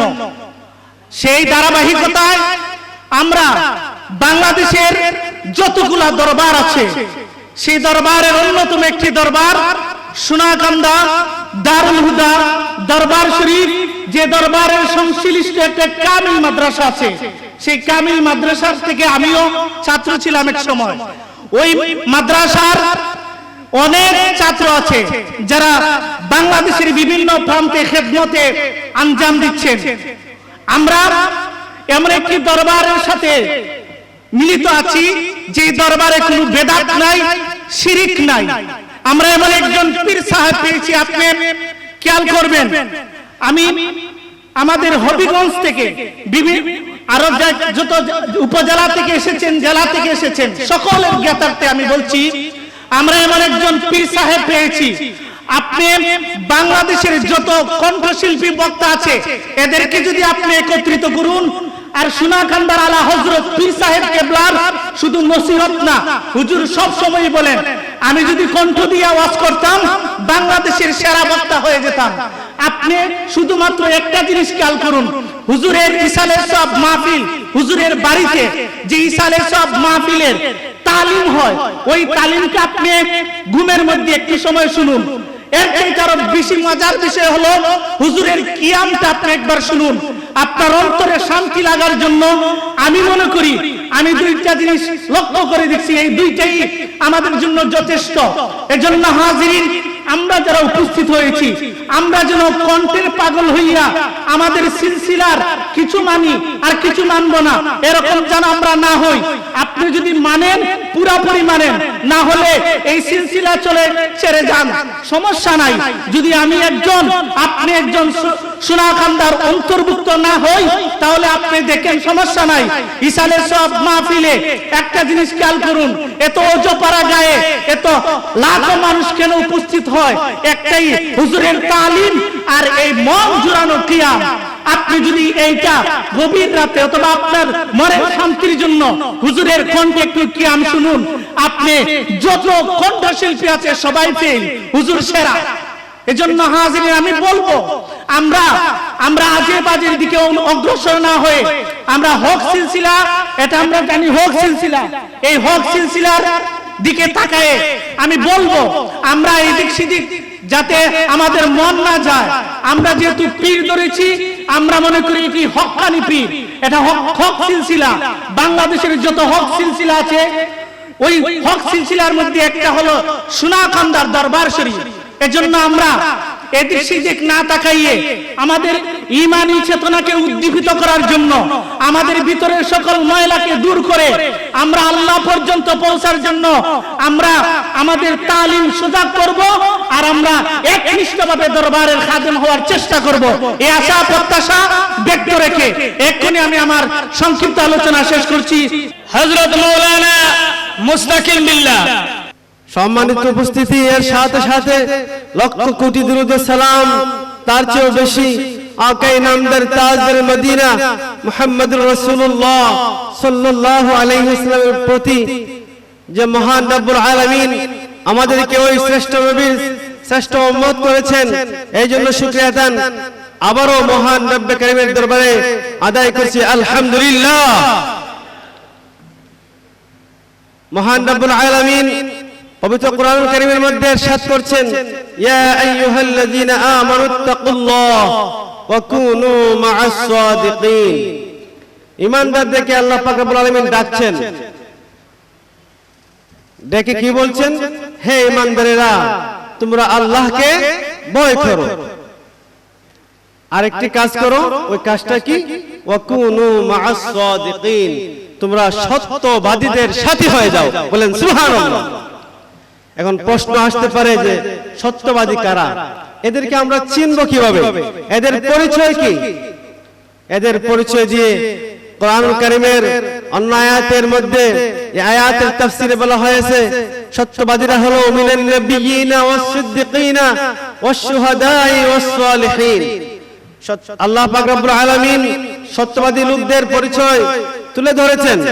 তারা হলেন নবীরা, নবী রাসূলেরা, মিনান নাবিয়িনা ওয়াস সিদ্দিকিনা, সিদ্দিকিনরা, ওয়াস শুহাদাই এবং শুহাদায়ে কেরাম, ওয়াস সালিহিন আল্লাহর নেককার ওলিরা। চিৎকার বলেন সুবহানাল্লাহ। সালিহিন বান্দাদের এখানে বোঝানো হচ্ছে যারা আল্লাহর কামেল ওলি। সারা বিশ্বের মধ্যে যত সংগঠন রয়েছে, যত দরবার রয়েছে, এর মধ্যে হক দরবারগুলোর মধ্যে অন্যতম একটি হক দরবার হলো সোনাখান্দা দারুল হুদা দরবার শরীফ। ঠিক কিনা বলেন? আমরা ওই দরবারের সংস্পর্শে রয়েছি এবং থাকতে পেরেছি। মহান রব্বুল আলামিন আমাদেরকে ওই হক দরবারের সংস্পর্শে আসার সুযোগ করে দিয়েছেন। এই জন্য মহান রব্বুল আলামিনের কাছে আমরা শুকরিয়া আদায় করছি যে আল্লাহ পাক যেন আজীবন মৃত্যু পর্যন্ত ওই মহান দরবারের সংস্পর্শে, মহান ওলিদের সংস্পর্শে, হক দরবারের সংস্পর্শে থাকার তৌফিক দান করেন। আমরা বলি আমিন। সম্মানিত উপস্থিতি, আপনারা জানেন আল্লাহর ওলি সোনাখান্দা দরবার শরীফের পীর সাহেব কেবলাগণ এই সংগঠন করেছেন আমরা যাতে বিপদগামী না হই, আমরা যাতে একতাবদ্ধ হয়ে থাকতে পারি। ওয়াতাসিমু বিহাবলিল্লাহি জামিআন ওয়া লা তাফাররাকু, আমরা যেন ঐক্যবদ্ধভাবে আল্লাহর রজ্জুকে শক্ত করে আঁকড়ে ধরতে পারি এবং পরস্পর পৃথক না হই। এই জন্য সকলের অনুরোধ করবো, আসুন আমরা কাঁধে কাঁধ মিলিয়ে, হাতে হাত মিলিয়ে আমরা হুজুর কেবলার হাতকে শক্তিশালী করি এবং এই সংগঠনকে আমরা শক্তিশালী করি। আমরা একতাবদ্ধ হয়ে, ঐক্যবদ্ধ হয়ে বাতিল ফিরকার বিরুদ্ধে রুখে দাঁড়াই। এই প্রত্যাশা ব্যক্ত করে আমি আমার সংক্ষিপ্ত বক্তব্য এখানে শেষ করলাম। হযরত মাওলানা ইজ্জত আলী খান। আত্মশুদ্ধিমূলক অরাজনৈতিক সংগঠন বাংলাদেশ তালিমে হিজবুল্লাহ হবিগঞ্জ জেলা শাখার উদ্যোগে আলোচনা ও দোয়ার মাহফিলের সম্মানিত সুযোগ্য উস্তাদুল উলামা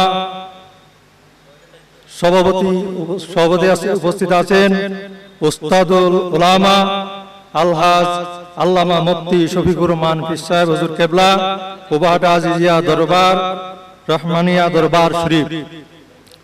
আজকে অত্র মাহফিলে যিনি প্রধান আকর্ষণ, এশিয়া মহাদেশের প্রকৃত আলেমে দ্বীন হযরত আল্লামা শাহ মাহমুদুর রহমান পীর সাহেব হুজুর কেবলা, সোনাখান্দা দরবার শরীফ, কুমিল্লা।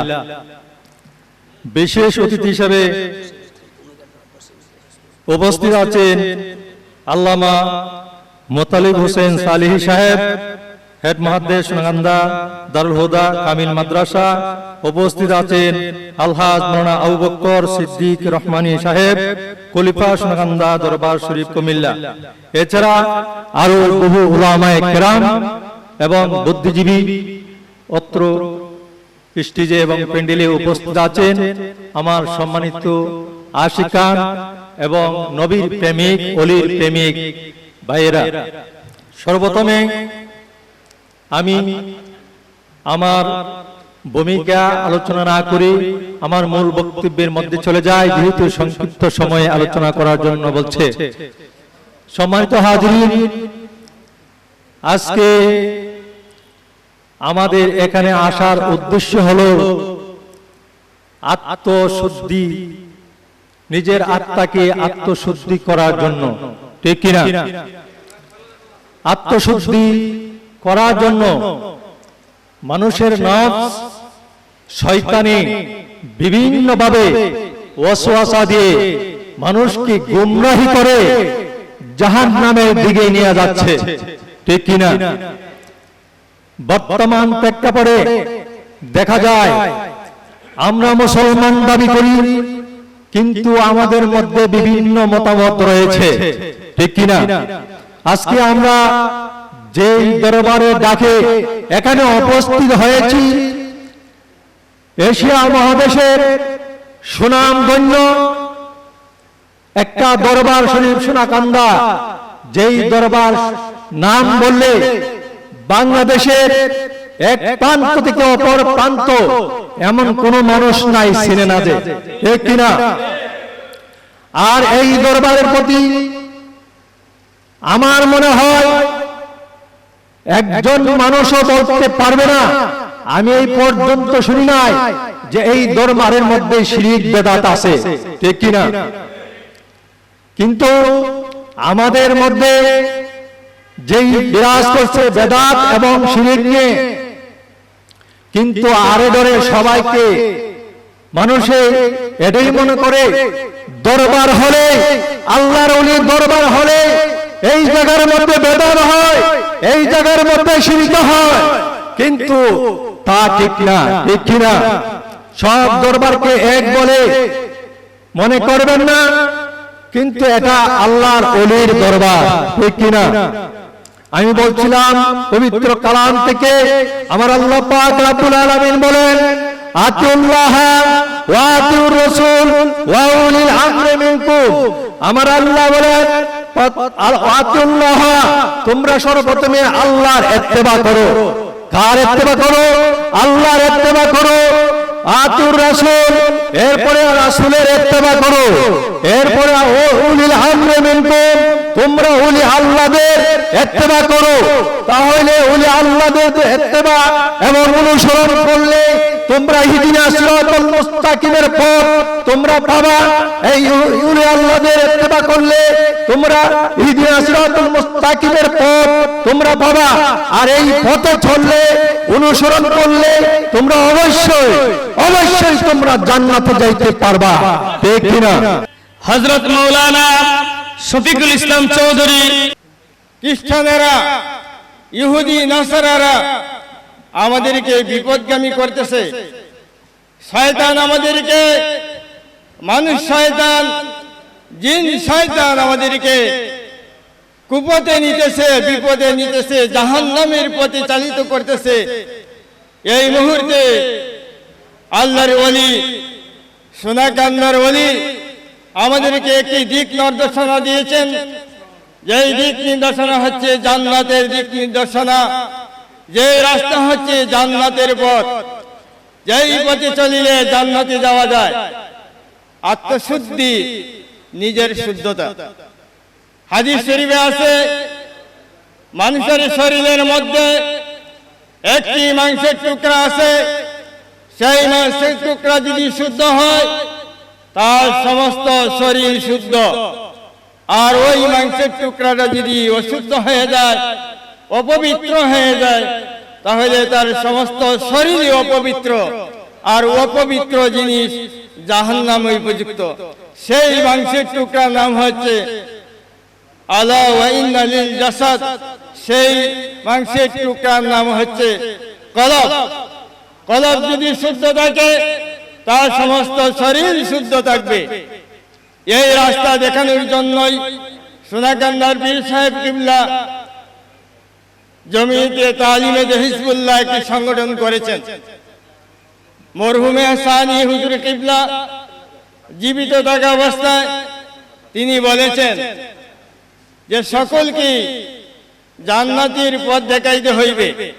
আমার মুরিদান যারা আছে, শুধু নিজে নিজে বাঁচতেই হবে না, পরিজন পরিবার সবাইকে বাঁচাইতে হইবে। তাই তিনি একটা সংগঠন করেছিলেন, বিশ্ব জমিয়তে তালিমে হিজবুল্লাহ। ওটার নিয়ম ছিল যে প্রত্যেক পরিবারের মধ্যে, প্রত্যেক ঘরের মধ্যে এশার নামাজের পরে সূরা ফাতিহা, সূরা ইখলাস, দুরূদ শরীফ পড়ে দোয়া করে একটি মাসালা শিক্ষা করে স্বামী স্ত্রী ঘুমায় পড়বে, তার আমলনামার মধ্যে 1000 রাকাত নফল নামাজ সব লিখা হয়ে যাবে। সুবহানাল্লাহ। তিনি এই নিয়মে জমিয়তে তালিমুল্লাহ হিজবুল্লাহ আমাদেরকে দিয়েছেন। আজকে এমন একটি মুহূর্তে আমরা উপনীত হয়েছি, যেই সময়ে এই বাংলার জমিনে আল্লাহর ওলিদের দুশমনগুলি মাথা তারা দিয়ে উঠেছে। ওলিদের দুশমনগুলি আল্লাহর ওলিদের মাজার শরীফ ভাঙা শুরু করে দিয়েছে। এই মুহূর্তে ওই ভারতের কিছু কুলাঙ্গার যারা আমার নবীর বিরুদ্ধে বিভিন্ন রকম কুটনা রটনা তারা করছে, আমরা আজকে এই মাহফিলের পক্ষ থেকে তাদের নিন্দা জ্ঞাপন করি এবং তাদের জন্য শাস্তি কামনা করি, তাদের ফাঁসি দাবি করি। আজকে যারা ওলিদের বিরুদ্ধে মাজারের বিরুদ্ধে লেগেছে তাদেরকে আমি বলতে চাই, তোমরা ওলিদের বিরুদ্ধে লাগছে কেন? তোমরা মাজার বিরুদ্ধে কেন লাগছে? আজকে তোমরা সোনাকান্দা যান, সরসিনা যান, ফুলতুলি যান, দেখেন ওই মাজারে কি বেদাত হয় কিনা। ওইখানে সেজদা দেওয়ার কোনো সুযোগ নাই। তোমরা মাজার ভাঙিও না, তোমরা এমন পর্যায়ে আসো, আমি তোমাদেরকে আহ্বান করব, যেখানে শিরিক বিদআত হয় ওই শিরিক বিদআতের প্রতিবাদ করেন, আমরাও প্রতিবাদ করি। যেখানে শিরিক মুক্ত বিদআত মুক্ত আমরা মাজার দেখতে চাই, আল্লাহর ওলির দরবার আমরা দেখতে চাই। আল্লাহর ওলি আমাদেরকে যে একটা অরাজনৈতিক সংগঠন দিয়েছেন, হযরতুল আল্লামা গোলাম মোস্তফা নবীনগরী সাহেব। আজকের এই বর্তমান যুগে আমরা যে পরিস্থিতি অতিক্রম করছি, এখানে দেখেন নামটা আছে হিজবুল্লাহ। এটা আপনারা সবাই জানেন, এটা কোরআন থেকে নেওয়া, আলা ইন্না হিজবাল্লাহি হুমুল মুফলিহুন। এবং এই হিজবুল্লাহ একটা সংগঠন বর্তমান এই আমি যেখানে দাঁড়িয়ে আজকে বক্তৃতা করছি, ঠিক ইন দ্য মিন মোমেন্ট এই মুহূর্তে তারা জিহাদে লিপ্ত, সেটা হচ্ছে লেবাননের বুকে। আজকে আমরা যে কিতাবগুলো পড়ি, সোনাকান্দা দরবারের আলিয়া মাদ্রাসার যে বুখারী মুসলিম এই সিয়াসিতার কিতাবগুলো যে আছে, এগুলো বৈরুতে ছাপানো, এই লেবাননে ছাপানো। আমি আপনাদেরকে একটু সেদিকে নিয়ে যেতে চাই, জানি না কতটুকু সময় পাবো, অল্প সময়ের ভিতরে কথা বলতে চাই। আজকে আত্মশুদ্ধি যদি আমাদের থাকতো, তাজকিয়ে নফস যদি আমাদের থাকতো, তরিকতটা যদি আমাদের ঠিক মতো থাকতো, তাহলে আজকে মুসলমানদের এই বিপর্যয় হওয়ার কথা না।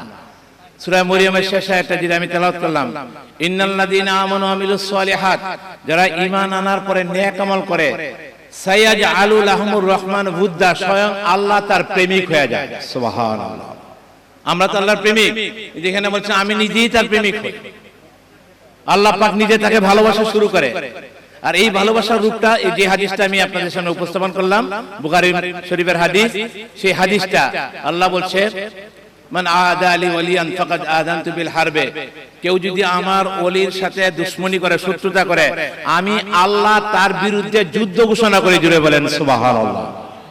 আল্লাহ যুদ্ধ ঘোষণা করে, যে বলেন এক পক্ষে আল্লাহ, আরেক পক্ষে আমরা, দুনিয়ার কেউ পারবে?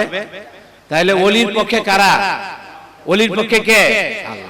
আজকে দেখা যায় মাজার ভাঙা নিয়ে কত যে কথা, আর মাজার ভাঙতে দেন। যে সত্যিকারের সোনাকান্দার হুজুরের দরবারের যে আব্দুর রহমান হানাফি রাহমাতুল্লাহ আলাইহি, উনার মাজারে গেলে উনিই ধরবে ওনা, ঠিক কিনা বলেন?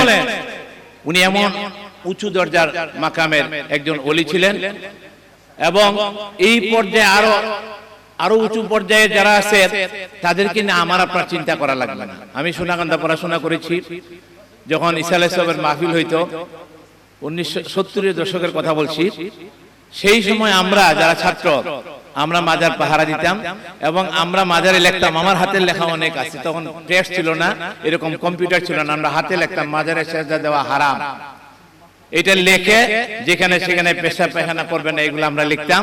এবং মাজারে আমরা বাইরে রোটেশন আমরা ডিউটি করতাম, যাতে কেউ সেজদা না দেয়, যাতে কেউ বেদাতি কার্যকলাপ না করে, শুধু জিয়ারত করবে। জিয়ারত করা এটা জায়েজ, এটা করেন, আমরা সেটা সহযোগিতা করতাম। আজকে আমরা তো কোনোভাবে এটা ঢালাওভাবে বলার মানে সুযোগ নাই। আজকে তো মাজারে হারাম কাজ হচ্ছে, সেজদা হচ্ছে, ঠিক কিনা বলেন? এটা কি দেখা যায় না? এখন তো মিডিয়ার যুগ, কে কি করছে সব দেখা যায়, লুকানোর কোনো সুরত নাই। আমি যে কথাটা বলতেছিলাম, আজকে যদি আমরা সেই জায়গায় থাকতাম, মানে সেই রকম পরিস্থিতি আমাদের থাকতো, তাহলে আমরা আর এই পরিস্থিতির মধ্যে পড়তাম না। আল্লাহর ওলির হাত আল্লাহর হাত, আল্লাহর ওলির মুখ আল্লাহর মুখ, আল্লাহর ওলির পা আল্লাহর পা। যখন ওনারা দুইটা হাত তুলে আল্লাহ পাক তাদের দোয়া কবুল করে, এবং তারা যখন আল্লাহর কাছে সাহায্য চায়, লা উইজান্নাহু, আল্লাহ বলেন আমি অবশ্যই তাদের পাশে দাঁড়ায় যাই। সুবহানাল্লাহ। কাজে আজকে সেই আত্মশুদ্ধির একটা মাহফিলে সময় বেশি না কথা বলার, তা সোনাকান্দার দরবারে পড়াশোনা করার কারণে শামসুল হুদা হুজুর সাহেবের সংস্পর্শে যাওয়ার কারণে কিছু তরিকত পেয়েছি, পরবর্তীতে ঢাকা পড়াশোনা করেছি। তো এই দরবারে ডাক পাওয়ার পরে এখানে আসলাম যে আল্লাহর ওলি আসছেন, কিছু ফায়েজ নিয়ে নেওয়া যায়। তা আমরা যদি সত্যিকার অর্থেই এই আয়াতের মেস্তাক হতে পারি, আল্লাহ যদি আমাদেরকে ভালোবাসে, আমরা চিন্তার কোনো কারণ নাই, ভয়েরও কোনো কারণ নাই। আল্লাহ ইন্না আউলিয়া আল্লাহ লা খাউফুন আলাইহিম ওয়া লা হুম ইয়াহজানুন। কাজে এই আয়াতগুলো যদি আমরা পড়ি, আরো অনেক আয়াত আছে ওলিদের শানে যেগুলো বলার সুযোগ আমার নাই, যদি আমরা সেইভাবে থাকি তাহলে আমাদেরকে প্রোটেকশন দিবেন কে? আল্লাহ। এই লেবাননেও দেখেন আজকে 12 মাস 1 বছর প্রায় হয়ে গেছে এই ফিলিস্তিনের মানুষ যে এই শাহাদাত বরণ করছে, 70 বছরে যা পারে নাই, বর্তমানে কিন্তু আমরা এতটুকু চ্যালেঞ্জ করতে পেরেছি যে মুসলমানদেরকে এখনো নিশ্চিত করতে পারে নাই। মুসলমান বিজয় হয়েছে কিন্তু তারা ঘোষণা দেয়। আজকে দেখছেন আমি যে এই মুহূর্তে বক্তব্য দিচ্ছি, ইসরায়েলের প্রধানমন্ত্রী নেতানিয়াহু যখন জাতিসংঘের সাধারণ পরিষদে বক্তব্য দিচ্ছে, সমস্ত মুসলমানরা উঠে বয়কট করে তাকে চলে গেছে, সিসি বলেছে, তারপরে নির্লজ্জের মতো সে বক্তব্য দিয়ে যাচ্ছে, কোন মুসলমান তার বক্তব্য শুনছে না। জুড়ে বলেন আল্লাহু আকবার। জনাব মাওলানা আবু বকর সিদ্দিক মাহমুদি সাহেব। বিসমিল্লাহির রহমানির রহিম। ইয়া আইয়ুহাল্লাযীনা আমানু, হে ঈমানদারগণ, আতিউল্লাহ, তোমরা আল্লাহর আনুগত্য করো, ওয়া আতিউর রাসূলা, এবং তার রাসূলের আনুগত্য করো, ওয়া উলিল আমরি মিনকুম, এবং নেতৃত্ব দানকারী যে ব্যক্তি আছে আমির, তার আনুগত্য করো। জোরে বলি সুবহানাল্লাহ। তাহলে এই আয়াতের মাধ্যমে আমরা কি বুঝতে পারলাম? আল্লাহর আনুগত্য করা কি ফরজ, রাসূলের আনুগত্য করা কি ফরজ, নেতার আনুগত্য করা কি ফরজ। সুতরাং আমরা একটি পরিবার, একটি সমাজ, একটি রাষ্ট্র, একটি সংগঠন সুষ্ঠুভাবে পরিচালিত হতে হলে ওই সংগঠনের মধ্যে আনুগত্য লাগবে। ঠিক কিনা কথা বলেন? আনুগত্য একটি অপরিহার্য বিষয়। যেই সমাজে, যেই পরিবারে, যেই রাষ্ট্রে, যেই সংগঠনে আনুগত্যের অভাব রয়েছে, আনুগত্য নাই, সেই সংগঠন, সেই রাষ্ট্র, সেই সমাজ, সেই পরিবার কখনো মাথা চাড়া দিয়ে দাঁড়াতে পারে না। ঠিক কিনা কথা বলেন? মুআজ্জাজ হাজিরিন, আনুগত্য এমন একটি বিষয়, রাসূল পাক সাল্লাল্লাহু আলাইহি ওয়াসাল্লাম যখন ১৫০০ বছর আগে বিদায় হজ্জের বাসরে বলেছিলেন, 1 লক্ষ সাহাবীকে সাক্ষী রেখে আল্লাহর হাবিব বলেছিলেন, সাহাবায়ে কেরাম শুনে রেখো, আজ আমি তোমাদের সামনে উপস্থিত হয়ে তোমাদেরকে নসিহত করছি, এমনও হতে পারে আগামীকাল আমি নাও থাকতে পারি, আমার জায়গায় যদি একটি হাবশী গোলাম এসে নেতৃত্ব দায়িত্বপ্রাপ্ত হয়, তোমরা তাকে নেতা হিসেবে মেনে দিবে। ঠিক কিনা কথা বলেন? আজকে আমাদের মধ্যে নেতৃত্ব যারা দেয় আর যারা নেতার আনুগত্য করে, সে আনুগত্যের অভাব বিরাজ করছে। ঠিক কিনা কথা বলে?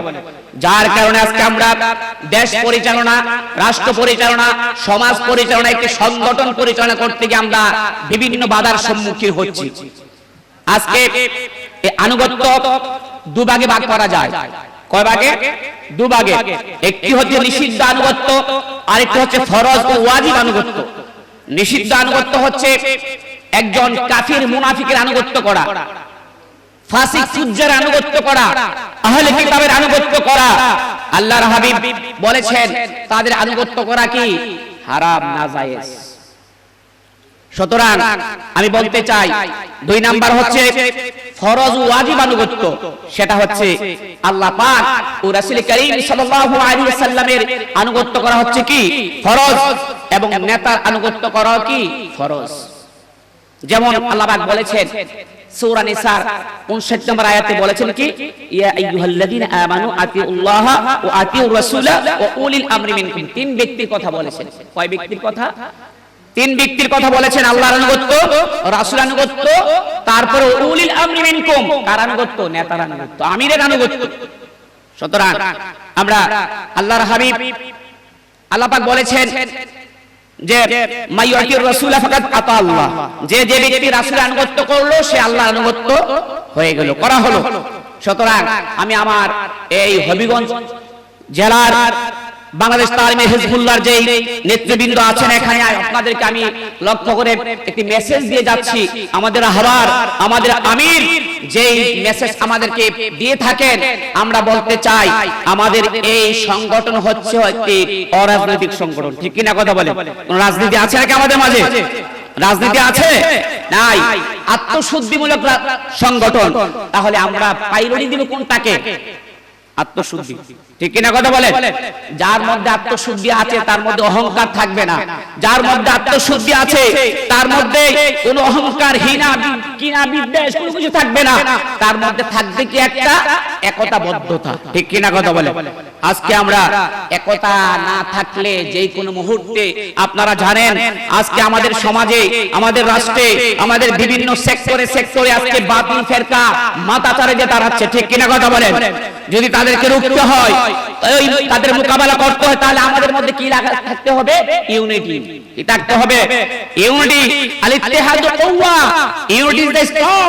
একতা হচ্ছে শক্তি, একতাই বল। সেই একতার জন্য সবচেয়ে অপরিহার্য হচ্ছে নেতার আনুগত্য করা। ঠিক কিনা কথা বলেন?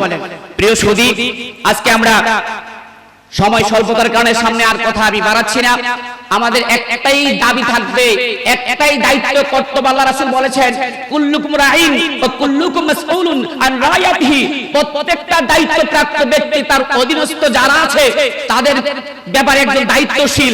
আর এই দায়িত্ব সঠিকভাবে পালন না করলে কাল কিয়ামতের ময়দানে প্রত্যেকটা নেতা, প্রত্যেকটা দায়িত্বশীল ব্যক্তি, সেই কেন্দ্রীয় নেতা হোক, জেলা নেতা হোক, উপজেলা পর্যায়ে নেতা হোক, ইউনিয়ন লেভেল নেতা হোক, প্রত্যেকটা সেক্টরে যার দায়িত্ব আছে সে দায়িত্বের জন্য কাল কিয়ামতের ময়দানে আল্লাহর দরবারে জবাবদিহি করতে হবে। ঠিক কিনা কথা বলেন?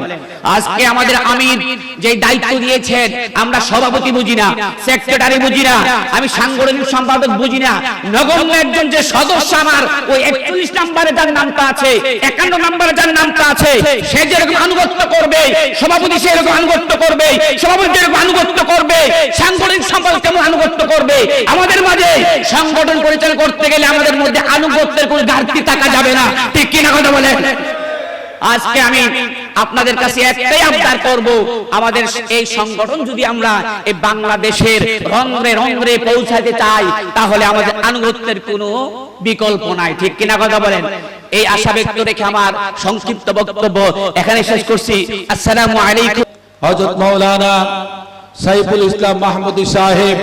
সংগঠন মানে হচ্ছে শক্তি অর্জন করা, সংগঠন মানে হচ্ছে একতাবদ্ধ হওয়া, সংগঠন মানে হচ্ছে একই প্ল্যাটফর্মে আসা, সংগঠন মানে হচ্ছে সবার সাথে মিশে যাওয়া, সংগঠন মানে হচ্ছে ভেদাভেদ ভুলে গিয়ে একই কাতারে দাঁড়িয়ে যাওয়া, সংগঠন মানে হচ্ছে একজন নেতার আনুগত্যে নিজের জীবনকে বিলিয়ে দেওয়া, সংগঠন মানে হচ্ছে কোরআনের প্রতি নিজের জীবনকে বিলিয়ে দেওয়া, সংগঠন মানেই হচ্ছে হাদিসের আলোকে নিজের জীবনকে পরিচালিত করা, সংগঠন মানেই হচ্ছে দুনিয়ার জীবনকে সুন্দর করা, সংগঠন মানেই হচ্ছে পরকালীন জীবনে মুক্তি লাভ করা, আর সংগঠন মানেই হচ্ছে চাঙ্গা হয়ে আল্লাহর জমিনে আল্লাহু আকবার ধ্বনি নিজের শক্তি বের করে আল্লাহু আকবার ধ্বনি উচ্চারণ করা। ঠিক কিনা বলে? অথচ আপনারা মনে হয় জিমিয়ে গেছেন। জিমিয়ে গেলে চলবে? আমাদের এটা সাংগঠনিক প্রোগ্রাম, আমাদেরকে চেতনা জাগ্রত করতে হবে, আমাদেরকে এগিয়ে যেতে হবে বহু দূরে। পেছনের দিকে তাকানোর আমাদের সুযোগ নেই। নিজের জীবনের চেয়ে আমরা সংগঠনকে মনে প্রাণে ভালোবেসে আমাদের দিনকে আল্লাহর জমিনের ভিতরে প্রতিষ্ঠা করতে চাই কি চাই না? সম্মানিত হাজিরিন, আমি কোনো ভূমিকায় যাচ্ছি না, সময় যেহেতু অত্যন্ত সংক্ষিপ্ত, সেই কারণে আমাকে একটি নির্দিষ্ট বিষয় দেওয়া হয়েছে, সেই নির্দিষ্ট বিষয়ের উপর আমি আবর্তন করে কিছু কথা বলতে চাই। আমাকে যে বিষয়টি দেওয়া হয়েছে সেটি হচ্ছে সংগঠন কাকে বলে, সংগঠন কি এবং কেন, সংগঠনের গুরুত্ব এবং প্রয়োজনীয়তা কি। আজকে আমরা যারা এখানে এসেছি, এটা আমাদের কিসের প্রোগ্রাম বলেন না? কিসের প্রোগ্রাম এটা? ওয়াজ মাহফিল? ওয়াজ মাহফিল কি এটা? সাংগঠনিক প্রোগ্রাম। বলেন কিসের প্রোগ্রাম? সাধারণত আমাদের সাংগঠনিক প্রোগ্রাম কম হয়, এজন্য আমাদের এ ব্যাপারে অনেক ঘাটতি রয়েছে। সেজন্য আমি অল্প সময়ে সংগঠনটা কেন দরকার সে বিষয়ে আমি কথা বলবো। প্রিয় সুধী, সংগঠন এটা আরবি শব্দ হচ্ছে আল জামাআত। বলেন সংগঠন শব্দের আরবি কি? জামাআত। বাংলা অর্থ হচ্ছে একত্রিত হওয়া, ঐক্যবদ্ধ হওয়া, সমবেত হওয়া, বিচ্ছিন্ন না হওয়া। পারিভাষিক অর্থে সংগঠন বলা হয় আল জামাআতু মা ইজতামা মিনান নাসি আলা হাদাফিন তাহতা ইমারাতিন, অর্থাৎ নির্দিষ্ট একটি উদ্দেশ্যে নির্দিষ্ট একজন নেতার অধীনে কাজ করাকে সংগঠন বলা হয়। সুবহানাল্লাহ, সাউন্ডটা বাড়ে না? নির্দিষ্ট একটি উদ্দেশ্য থাকতে হবে। বলেন কি থাকতে হবে? নির্দিষ্ট একটি কি থাকতে হবে? উদ্দেশ্য। আমাদের বাংলাদেশ তালিমে হিজবুল্লাহর উদ্দেশ্য কি আপনারা বলতে পারেন? কেউ বলতে পারেন না? আত্মশুদ্ধি মূলক অরাজনৈতিক সংগঠন, কিন্তু এটার উদ্দেশ্য হচ্ছে দুনিয়া এবং আখিরাতে মুক্তি লাভ করা। কথা বলেন ঠিক কিনা? যারা আপনারা এখানে এসেছেন, টাকা দেওয়া হয়েছে আপনাদেরকে, উদ্দেশ্য হচ্ছে আল্লাহর দ্বীনকে আল্লাহর জমিনে কায়েম করা। নির্দিষ্ট একটি উদ্দেশ্য থাকতে হবে। 2 নাম্বার, নির্দিষ্ট একজন নেতা থাকতে হবে। বলেন কি থাকতে হবে? নেতা। আমাদের নেতা আছে না নাই? জোরে বলতে হবে, আছে না নাই? আমাদের নেতার বৈশিষ্ট্য ভালো না খারাপ? আওয়াজ করে বলতে হবে, ভালো না খারাপ? আমি চ্যালেঞ্জ করে বলতে পারি, বাংলাদেশের মধ্যে যতগুলো নেতা রয়েছে, যতগুলো দল রয়েছে, যদি আমার নেতাকে, আমাদের পীরকে, আমাদের শায়েখকে আপনি যদি 10টা দিক উল্লেখ করে কম্পেয়ার করেন, তুলনা করেন, আলোচনায়, দোয়া, তালিম, তারবিয়ত, মুনাজাত, দেখতে, কথার স্টাইল, আমলে, আখলাকে, সিরাতে, সুরতে বাংলাদেশের মধ্যে যদি 10টি বিষয়ে ভোট দেওয়া হয়, তাহলে আমার নেতা শ্রেষ্ঠ নেতা হবে। কথা বলেন ঠিক কিনা? আমরা ভাগ্যবান কিনা বলেন? আমরা এমন নেতা চাই কি চাই না? এমন নেতা চান তো হাত উঁচু করে দেখা। আল্লাহু আকবার, ইয়া রাসূলুল্লাহ।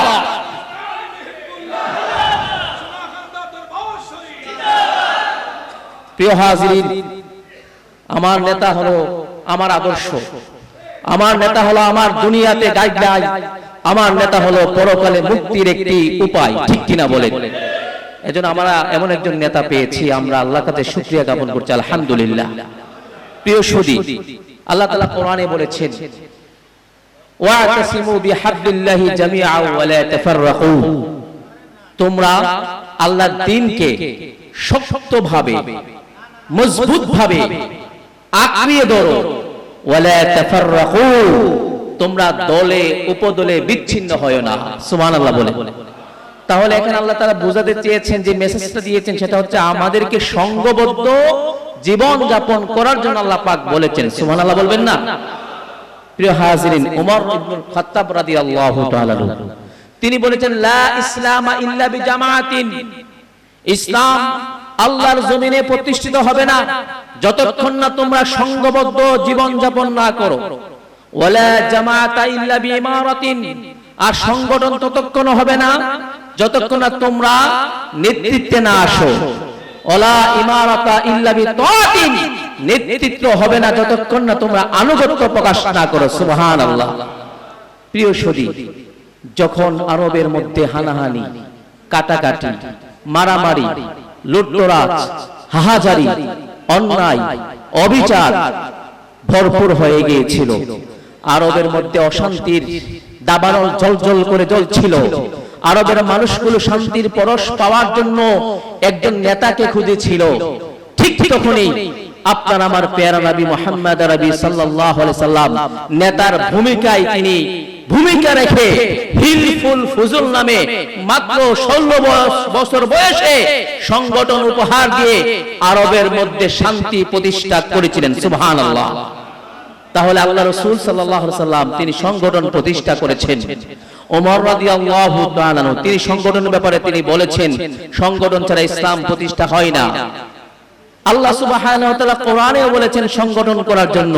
তাহলে এই দিকগুলো থেকে আমরা বলতে পারি সংঘবদ্ধ ছাড়া, সংগঠন ছাড়া আমরা মুসলমানদের ঐতিহ্য, মুসলমানের এই হারানো সেই ঐতিহ্য আমরা ফিরিয়ে আনতে পারবো যদি আমরা একটি প্ল্যাটফর্মে চলে আসতে পারি, একই কাতারে দাঁড়াতে পারি, পরস্পর হিংসা, বিদ্বেষ, অহংকার ভুলে গিয়ে আমরা যদি আবার সেই নবীজির চেতনায়, সাহাবায়ে কেরামদের চেতনায়, তাবিঈনদের চেতনায়, তাবে তাবিঈনদের চেতনায়, আউলিয়া কেরামদের চেতনায়, সলিহিনদের চেতনায়, আমাদের আকাবেরদের চেতনায়, সোনাকান্দা দরবার শরীফের প্রতিষ্ঠাতা আব্দুর রহমান হানাফি রাহমাতুল্লাহি আলাইহির চেতনায়, সোনাকান্দা সানি হুজুর মরহুমে শামসুল হুদা রাহমাতুল্লাহি আলাইহির চেতনায়, আমাদের বর্তমান হুজুরের সেই হিম্মত এবং চেতনাকে সামনে রেখে হুজুরের প্রেম যে আবার সেই বাংলার জমিনে আস্তে আস্তে করে যে আজ থেকে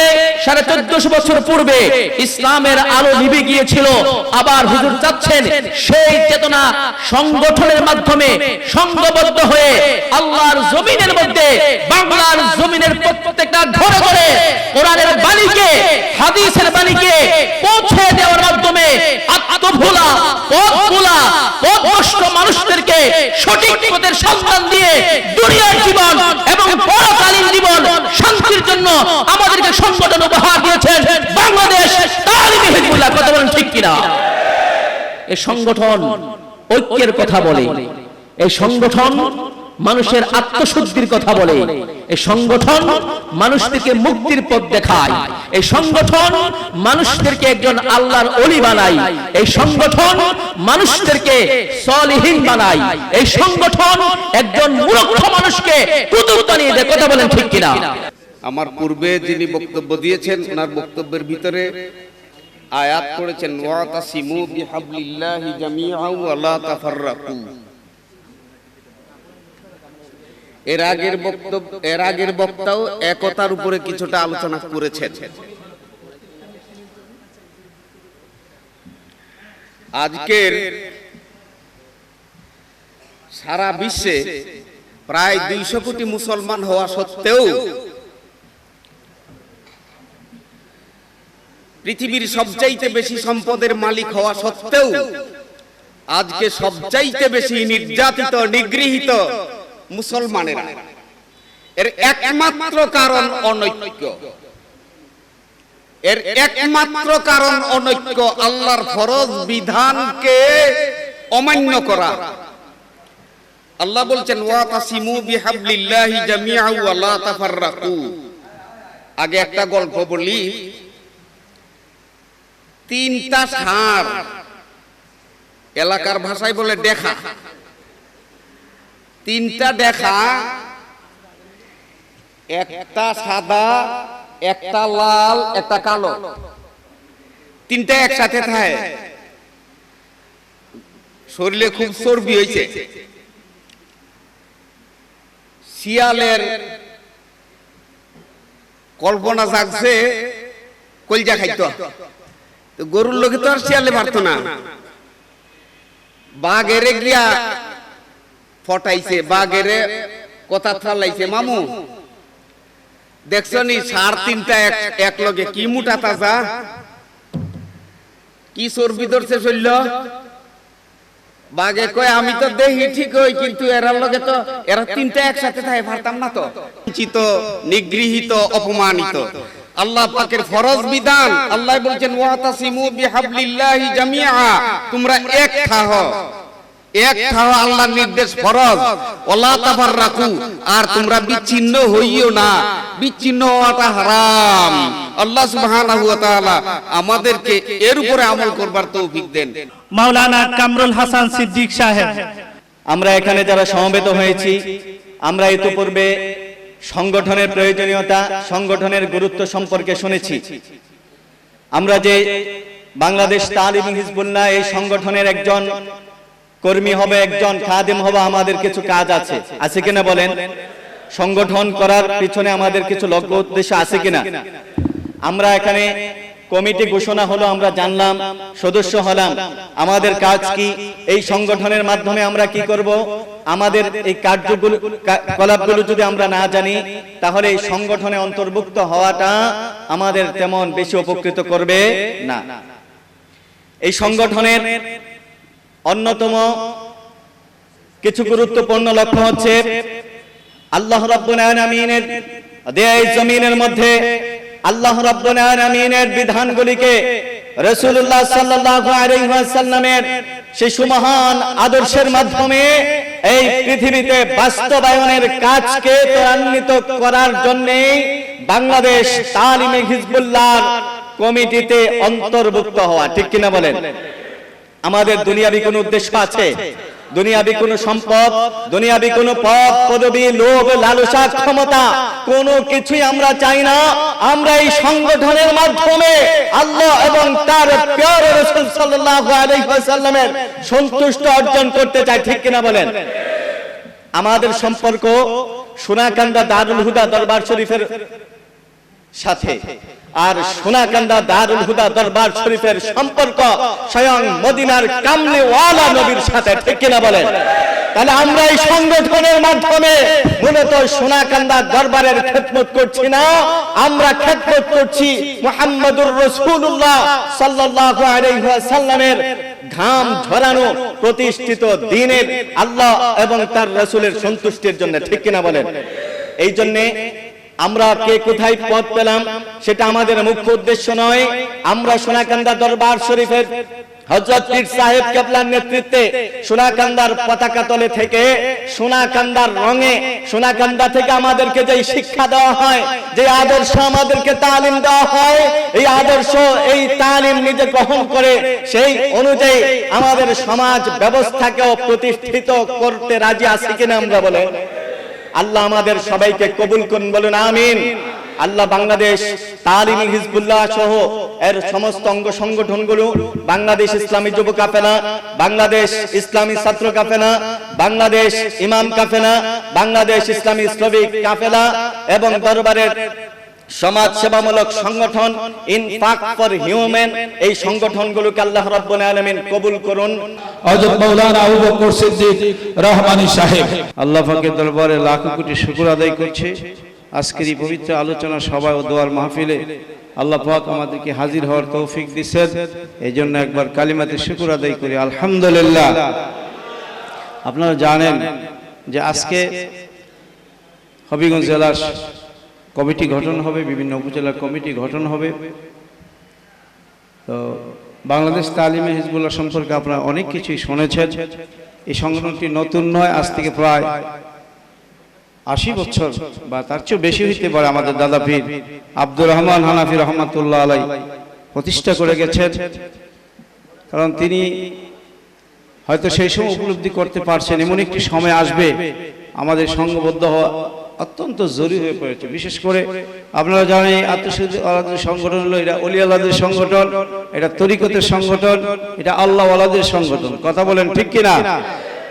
আর সোনাকান্দার হুজুরদের একটাই উদ্দেশ্য ছিল নিজে আল্লাহওয়ালা হওয়া, কিভাবে সাধারণ মানুষকে আল্লাহমুখী করা যায়, আল্লাহওয়ালা বানানো যায়, এটাই ছিল তাদের মূল উদ্দেশ্য বা লক্ষ্য, ঠিক না?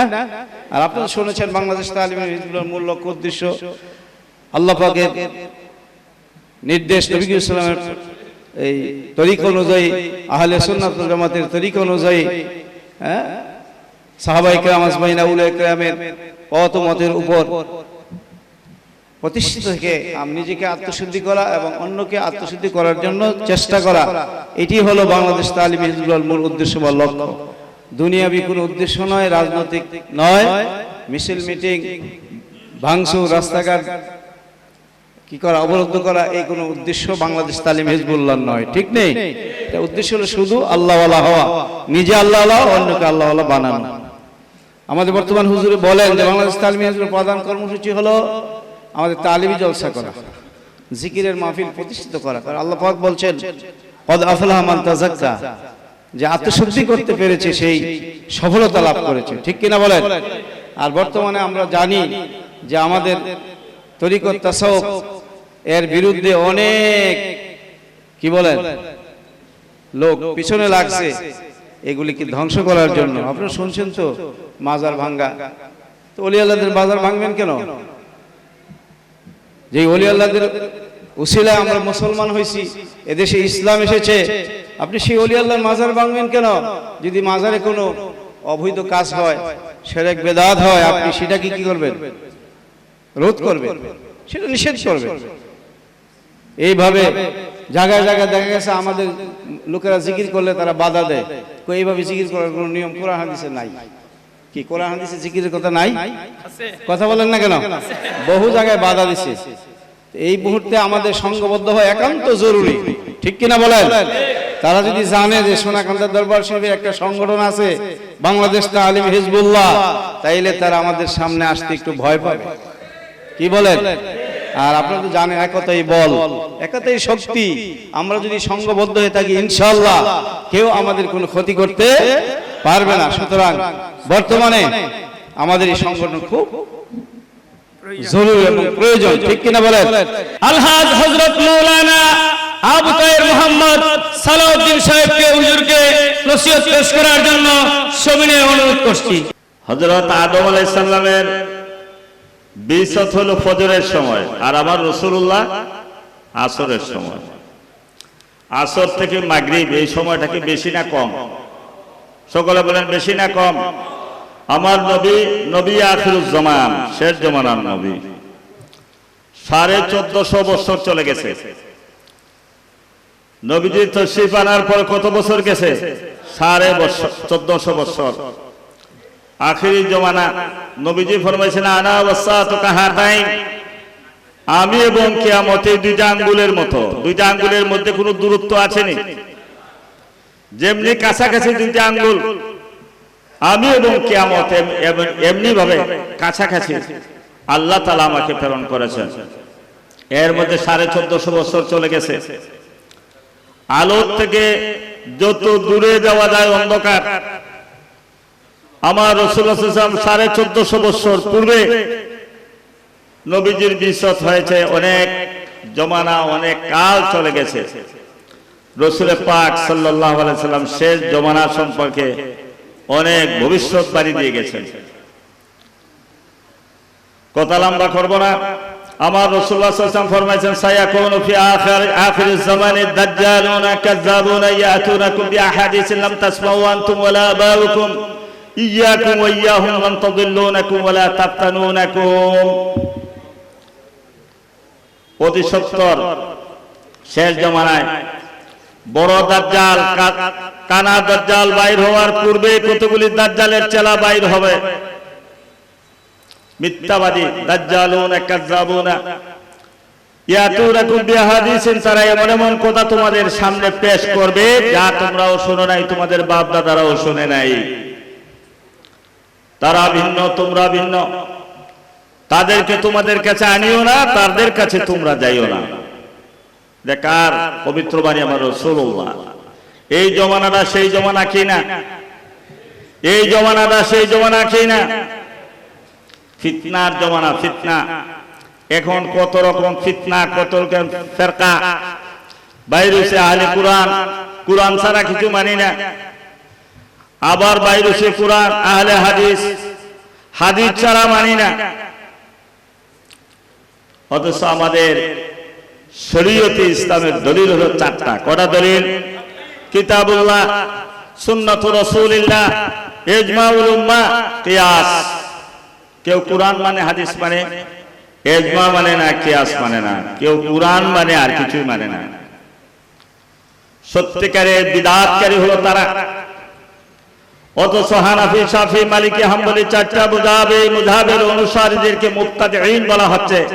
বলা হচ্ছে যে মযহাবকারী যারা তারা হলো বেদাতকারী।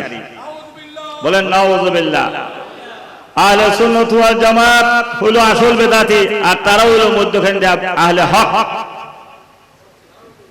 অথচ তারাই সত্যিকারের বেদাতি, তারাই প্রকৃত বেদাত, তাদের থেকে সৃষ্টি। মুবতাদিঈন তারাই। সুতরাং এই ফিতনার জমানায়, এই জমানায় বাঁচতে হলে আপনাকে কি লাগবে?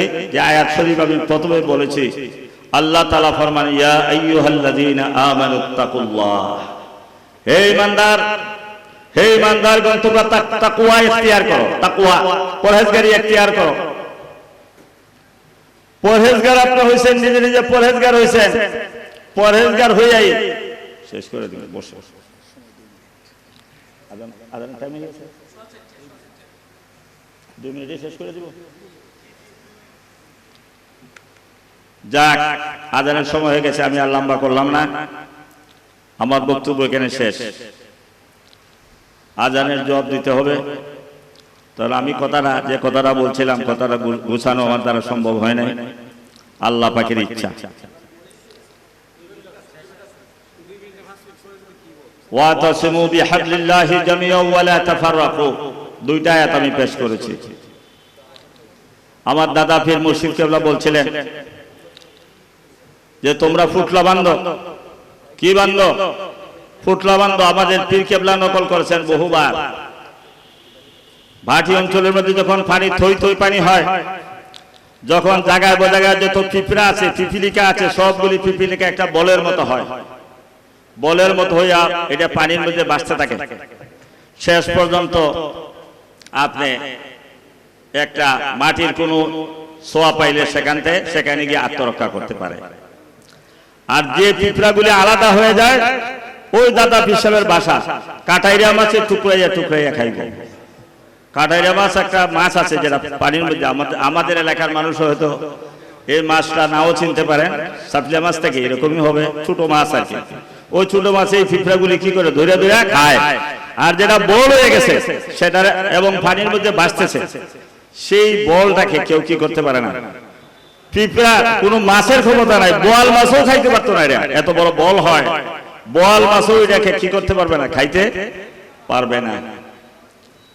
এটা সাধারণ মানুষকে বোঝানোর জন্য উদাহরণ দিয়েছেন যে আমাদের এমনিভাবে পুটলা বানতে হইব। আল্লাহ তাআলা ফরমাইছেন ওয়ালা তাফাররাকু, জুদা হয় না। আমাদের সোহবতে সাদিকিন দরকার, এবং সোহবতে সাদিকিন, যারা সোহবতে সাদিকিন ইখতিয়ার করবে তাদের একতা দরকার। কি দরকার? ওয়ালা তাফাররাকু, জুদা হয় না। যাক, এরই বহিঃপ্রকাশ আমাদের দাদা পীর মুর্শিদ কেবলার প্রতিষ্ঠিত আঞ্জুমানে মুমিনুল মুসলিমিন, সেখান থেকে ঐতিহাসিক বিভিন্নভাবে শেষ পর্যন্ত আমাদের বর্তমান পীর সাহেব কেবলার জমানা বাংলাদেশ তালিমে হিজবুল্লাহ এবং অন্যান্য অঙ্গ সংগঠন, এই সংগঠনগুলির খেদমত করা মানে দিনের খেদমত করা। এই সংগঠনগুলির খেদমত করা মানে শরীয়ত তরিকতের খেদমত করা। এই জিনিসটা আমাদের বুঝে সব সময় হৃদয়ঙ্গম রাখতে হবে। আমাদের দিনকে রক্ষা করতে হলে আমাদের কি দরকার? সংগঠন দরকার। আল্লাহর ভাষায় ওয়ালা ইয়া আইয়ুহাল্লাযীনা আমানু কিনা ওয়াতাসিমু বিহাবলিল্লাহি জামিআন ওয়ালা তাফাররাকু। হাবলিল্লাহ, আল্লাহর রশিকে কি করো? একতাবদ্ধ হয়ে ধারণ করো। যাক, তো আমরা এইদিকে সকলে নজর দিব। আমাদের সোনাকান্দা দারুল হুদা দরবার শরীফ, হক দরবার, ফুরফুরা সিলসিলা, হক সিলসিলা, হক দরবার, লা শাক্কা ফি, কোনো সন্দেহ নাই, শরীয়ত তরিকত মারিফত হাকিকতের দরবার। এই দরবারের খেদমত আমরা ইজতিমাঈ ভাবে, আমরা সংঘবদ্ধভাবে খেদমত করব। আল্লাহ পাক যেন আমাদেরকে তৌফিক দান করেন। ওয়া আখিরু দাওয়ানা আলহামদুলিল্লাহ। আসসালামু আলাইকুম। আলাদা সৃষ্টি হবে, সেখানে বেদাত এবং শিরকের কোনো সুযোগ থাকবে না। কথা বলে ঠিক না বেটি? দাদা হুজুরুল্লাহর খলিফা ছিলেন, এ দেশের মধ্যে বড় মাপের আলেম ছিলেন আমার শ্রদ্ধেয় আব্বাজান রশিদপুরের পীর সাহেব মাওলানা গোলাম উদ্দিন সাহেব, যিনি স্বাস্থ্য ছিলেন। এইরকম বড় বড় মাপের আলেমরা সোনাগান্ধার দরবারের সাথে সম্পৃক্ত। দরবারটা হক না বাতিল? কথা বলেন, হক না বাতিল? কোন সন্দেহ আছে?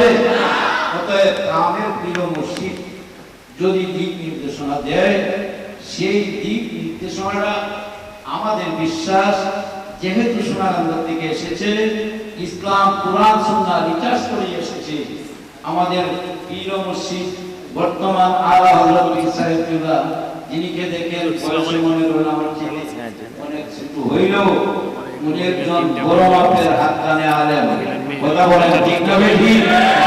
উনি একজন বহুমুখী কামেল মাদ্রাসার প্রিন্সিপাল।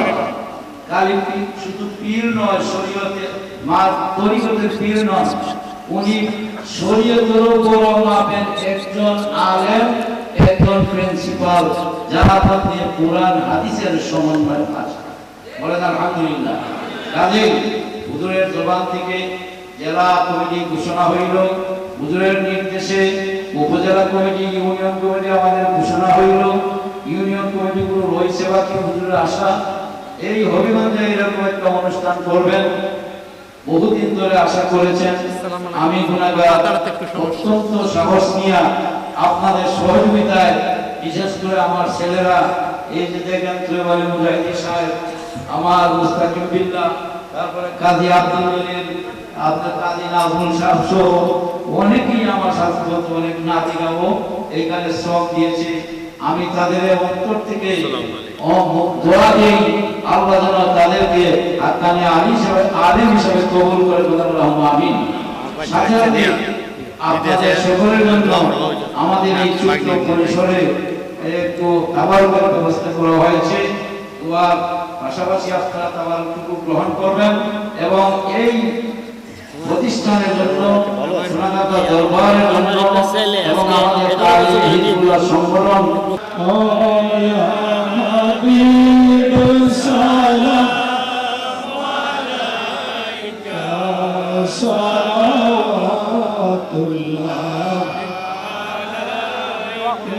जाने असरार सीना इल्म हिकमत का खजीना नूर से मामूर सीना मिस्क से बेहतर फसीना या नबी सलाम अलैका या रसूल सलाम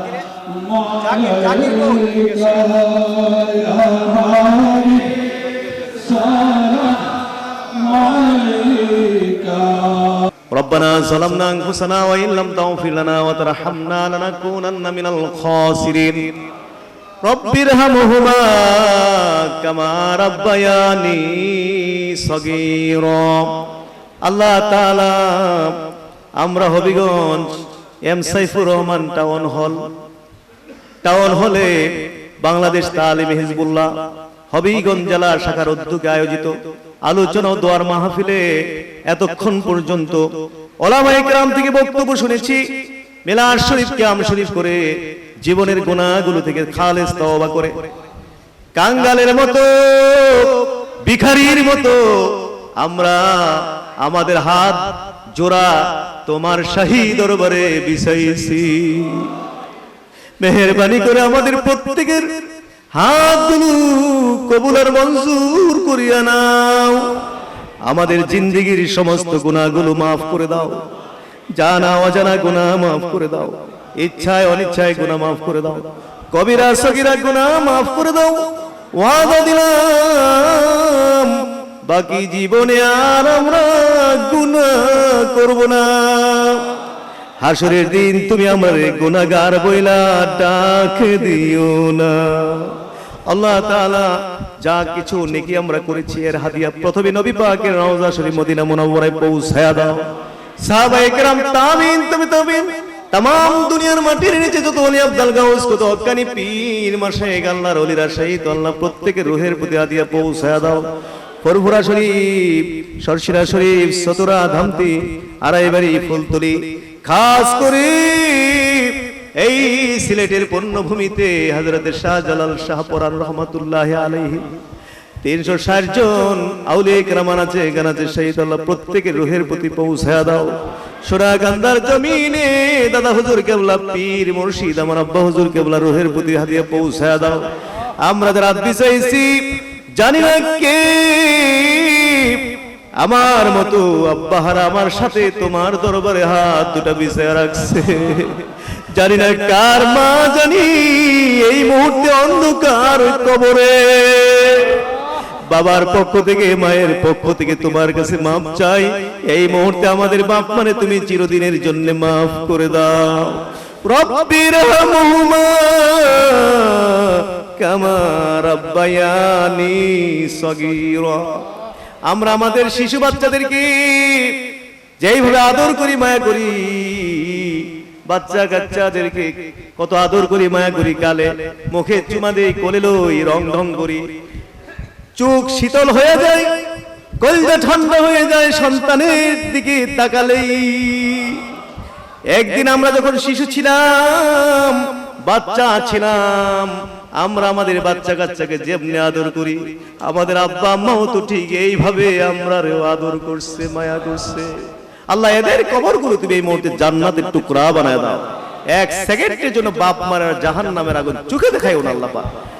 রব্বিরহামহুমা কামা রাব্বায়ানি সগীরা। দাদা দাদি নানা নানি 14 গোষ্ঠী, বিশেষ করে পীর ভাই পীর বোনরা যে যেখানে কবর, আল্লাহ প্রত্যেকে মাফ করে দাও আল্লাহ পাক। খাস করে আমার আব্বার কলিজার টুকরা ডাক্তার শাহাবুদ্দিন সাহেব, আলহাজ ডাক্তার শাহাবুদ্দিন সাহেব দীর্ঘদিন দরবারের খেদমত করেছে, অসুস্থ ছিল দীর্ঘদিন, কবরে চলে গেছেন। আল্লাহ ওনাকে জান্নাতের মেহমান হিসেবে কবুল করো, ওনার পরিবার পরিজনকে সবর করার তৌফিক দান করো। আয় আল্লাহ, খাস করে আমার দাদা হুজুর কেবলা যত খোলাফায়ে কেরাম আছেন, দিমুরাতে, নূর মোহাম্মদপুরে, ওবাহাটায়, আপনার কি বলে যেন লস্করপুর, তৌসি, এরকম বিভিন্ন জায়গায় আল্লাহ যে সমস্ত খোলাফারা এক সময় মেহনত করেছেন, তারা আজকে নেই। আল্লাহ তাদের কবরে আজকের দোয়ার হাদিয়া পৌঁছায় দাও আল্লাহ পাক। আয় আল্লাহ, খাস করে এই মাহফিলে যারা যেই নিয়তে হাজির হয়েছেন, প্রত্যেকের নেক মকসুদ পূরণ করে দেন। অনেকে এখানে মহা বিপদগ্রস্ত হয়ে আছে, বহু ধরনের বিপদগ্রস্ত হয়ে আছে, তোমার কাছে ভিক্ষা চাই, আমাদেরকে সমস্ত ধরনের বিপদ আপদ থেকে হেফাজত করো আল্লাহ পাক। আমাদেরকে নিরাপদে জীবন যাপন করার তৌফিক দান করো। অনেকে অসুস্থ রোগী বিমারির শেফা দান করো, অনেকে বিপদ আপদ দূর করে দাও, ব্যবসা বিজনেসে বরকত দান করো, ছেলে মেয়ে স্ত্রী সন্তান নিয়ে সুখের জীবন যাপন আমাদের সবাইকে দান করো আল্লাহ পাক। আয় আল্লাহ পাক, আয় আল্লাহ পাক, খাস করে প্রবাসী বিদেশে বিভিন্ন দেশে আমাদের অনেকে আছেন, দলে দলে গিয়ে অনেকে দোয়ার প্রার্থী হয়েছেন, আল্লাহ তাদেরকে সহি সালামতে কায়েম এবং দায়েম রাখো। অনেকে যাওয়ার জন্য প্রসেসিং চলছে এবং প্রসেস অনেক আগেই নিয়ে গেছে, আল্লাহ এদের ইজি ভাবে যাওয়ার তৌফিক দান করুন আল্লাহ পাক। আয় আল্লাহ, অনেকে ছেলে মেয়েরা বিয়ের উপযুক্ত, মহা সংকটে পড়ে আছে, বলে হুজুর 3টা 4টা মেয়ে বিয়ের উপযুক্ত, কিন্তু বিয়ে দিতে পারছি না, ঘরের মধ্যে যেন একটা আগুন তৈরি হয়ে রয়েছে। আল্লাহ সুপাত্র পাত্রীর ব্যবস্থা করিয়া দাও আল্লাহ পাক, সুপাত্র পাত্রীর ব্যবস্থা করিয়া দাও আল্লাহ পাক। বাংলাদেশ তালিব হিজবুল্লাহকে কবুল করো, বাংলাদেশ ইসলামী যুব কাফেলাকে কবুল করো, বাংলাদেশ ইসলামী ছাত্র কাফেলা, বাংলাদেশ ইসলামী শ্রমিক কাফেলা, বাংলাদেশ ইমাম কাফেলা এবং ইনফাক ফর হিউম্যানকে তুমি কবুল করো, মঞ্জুর করো। আগামী মাসখানেকের মধ্যে ঢাকায় আমরা বাংলাদেশ ইসলামী যুব কাফেলার জাতীয় কাউন্সিল সেখানে হবে, সেখানে কেন্দ্রীয় কমিটি আমরা ঘোষণা দেব। এই জন্য আমরা খুব তাড়াহুড়া করছি কমিটি কমপ্লিট করার জন্য, এই টার্গেট নিয়ে। আল্লাহ যথা সময়ে আমাদেরকে এই কাজগুলো সমাধান করার তৌফিক দান করো আল্লাহ পাক। সাল্লাল্লাহু তাআলা আলা খায়রি খালকিহি মুহাম্মাদি। অনেক আলেম ওলামারা মাশাআল্লাহ চলে এসেছে, এর মধ্যে সাবেক সোনাগান্দা মাদ্রাসায় পড়াশোনা করেছে, এরকম বহু আলেম ওলামা মাশাআল্লাহ বিভিন্ন জায়গায় খেদমত করছেন। এটা আমাদের জন্য গর্বের ব্যাপার। আল্লাহ তুমি এইগুলো কবুল করো, মঞ্জুর করো। ওলামায়ে কেরামদের তোমার রহমতের উপর সুপর্দ করে দিলাম, সভাপতি সাহেবকে তোমার রহমত সুপর্দ করে দিলাম, যারা মেহনত করেছেন সুপর্দ করে দিলাম, বিশেষ করে নূর মোহাম্মদপুর দরবার শরীফের হযরত পীর সাহেব কিবলা, তিনি আমাদের মাঝে আল্লাহ তার নেক হায়াত দারাজ করেন। আয় আল্লাহ পাক, খাস করে পরিবার পরিজন আল্লাহ সকলকে আপনি কবুল করে। আমিন। বাহাক্কে লা ইলাহা ইল্লাল্লাহ।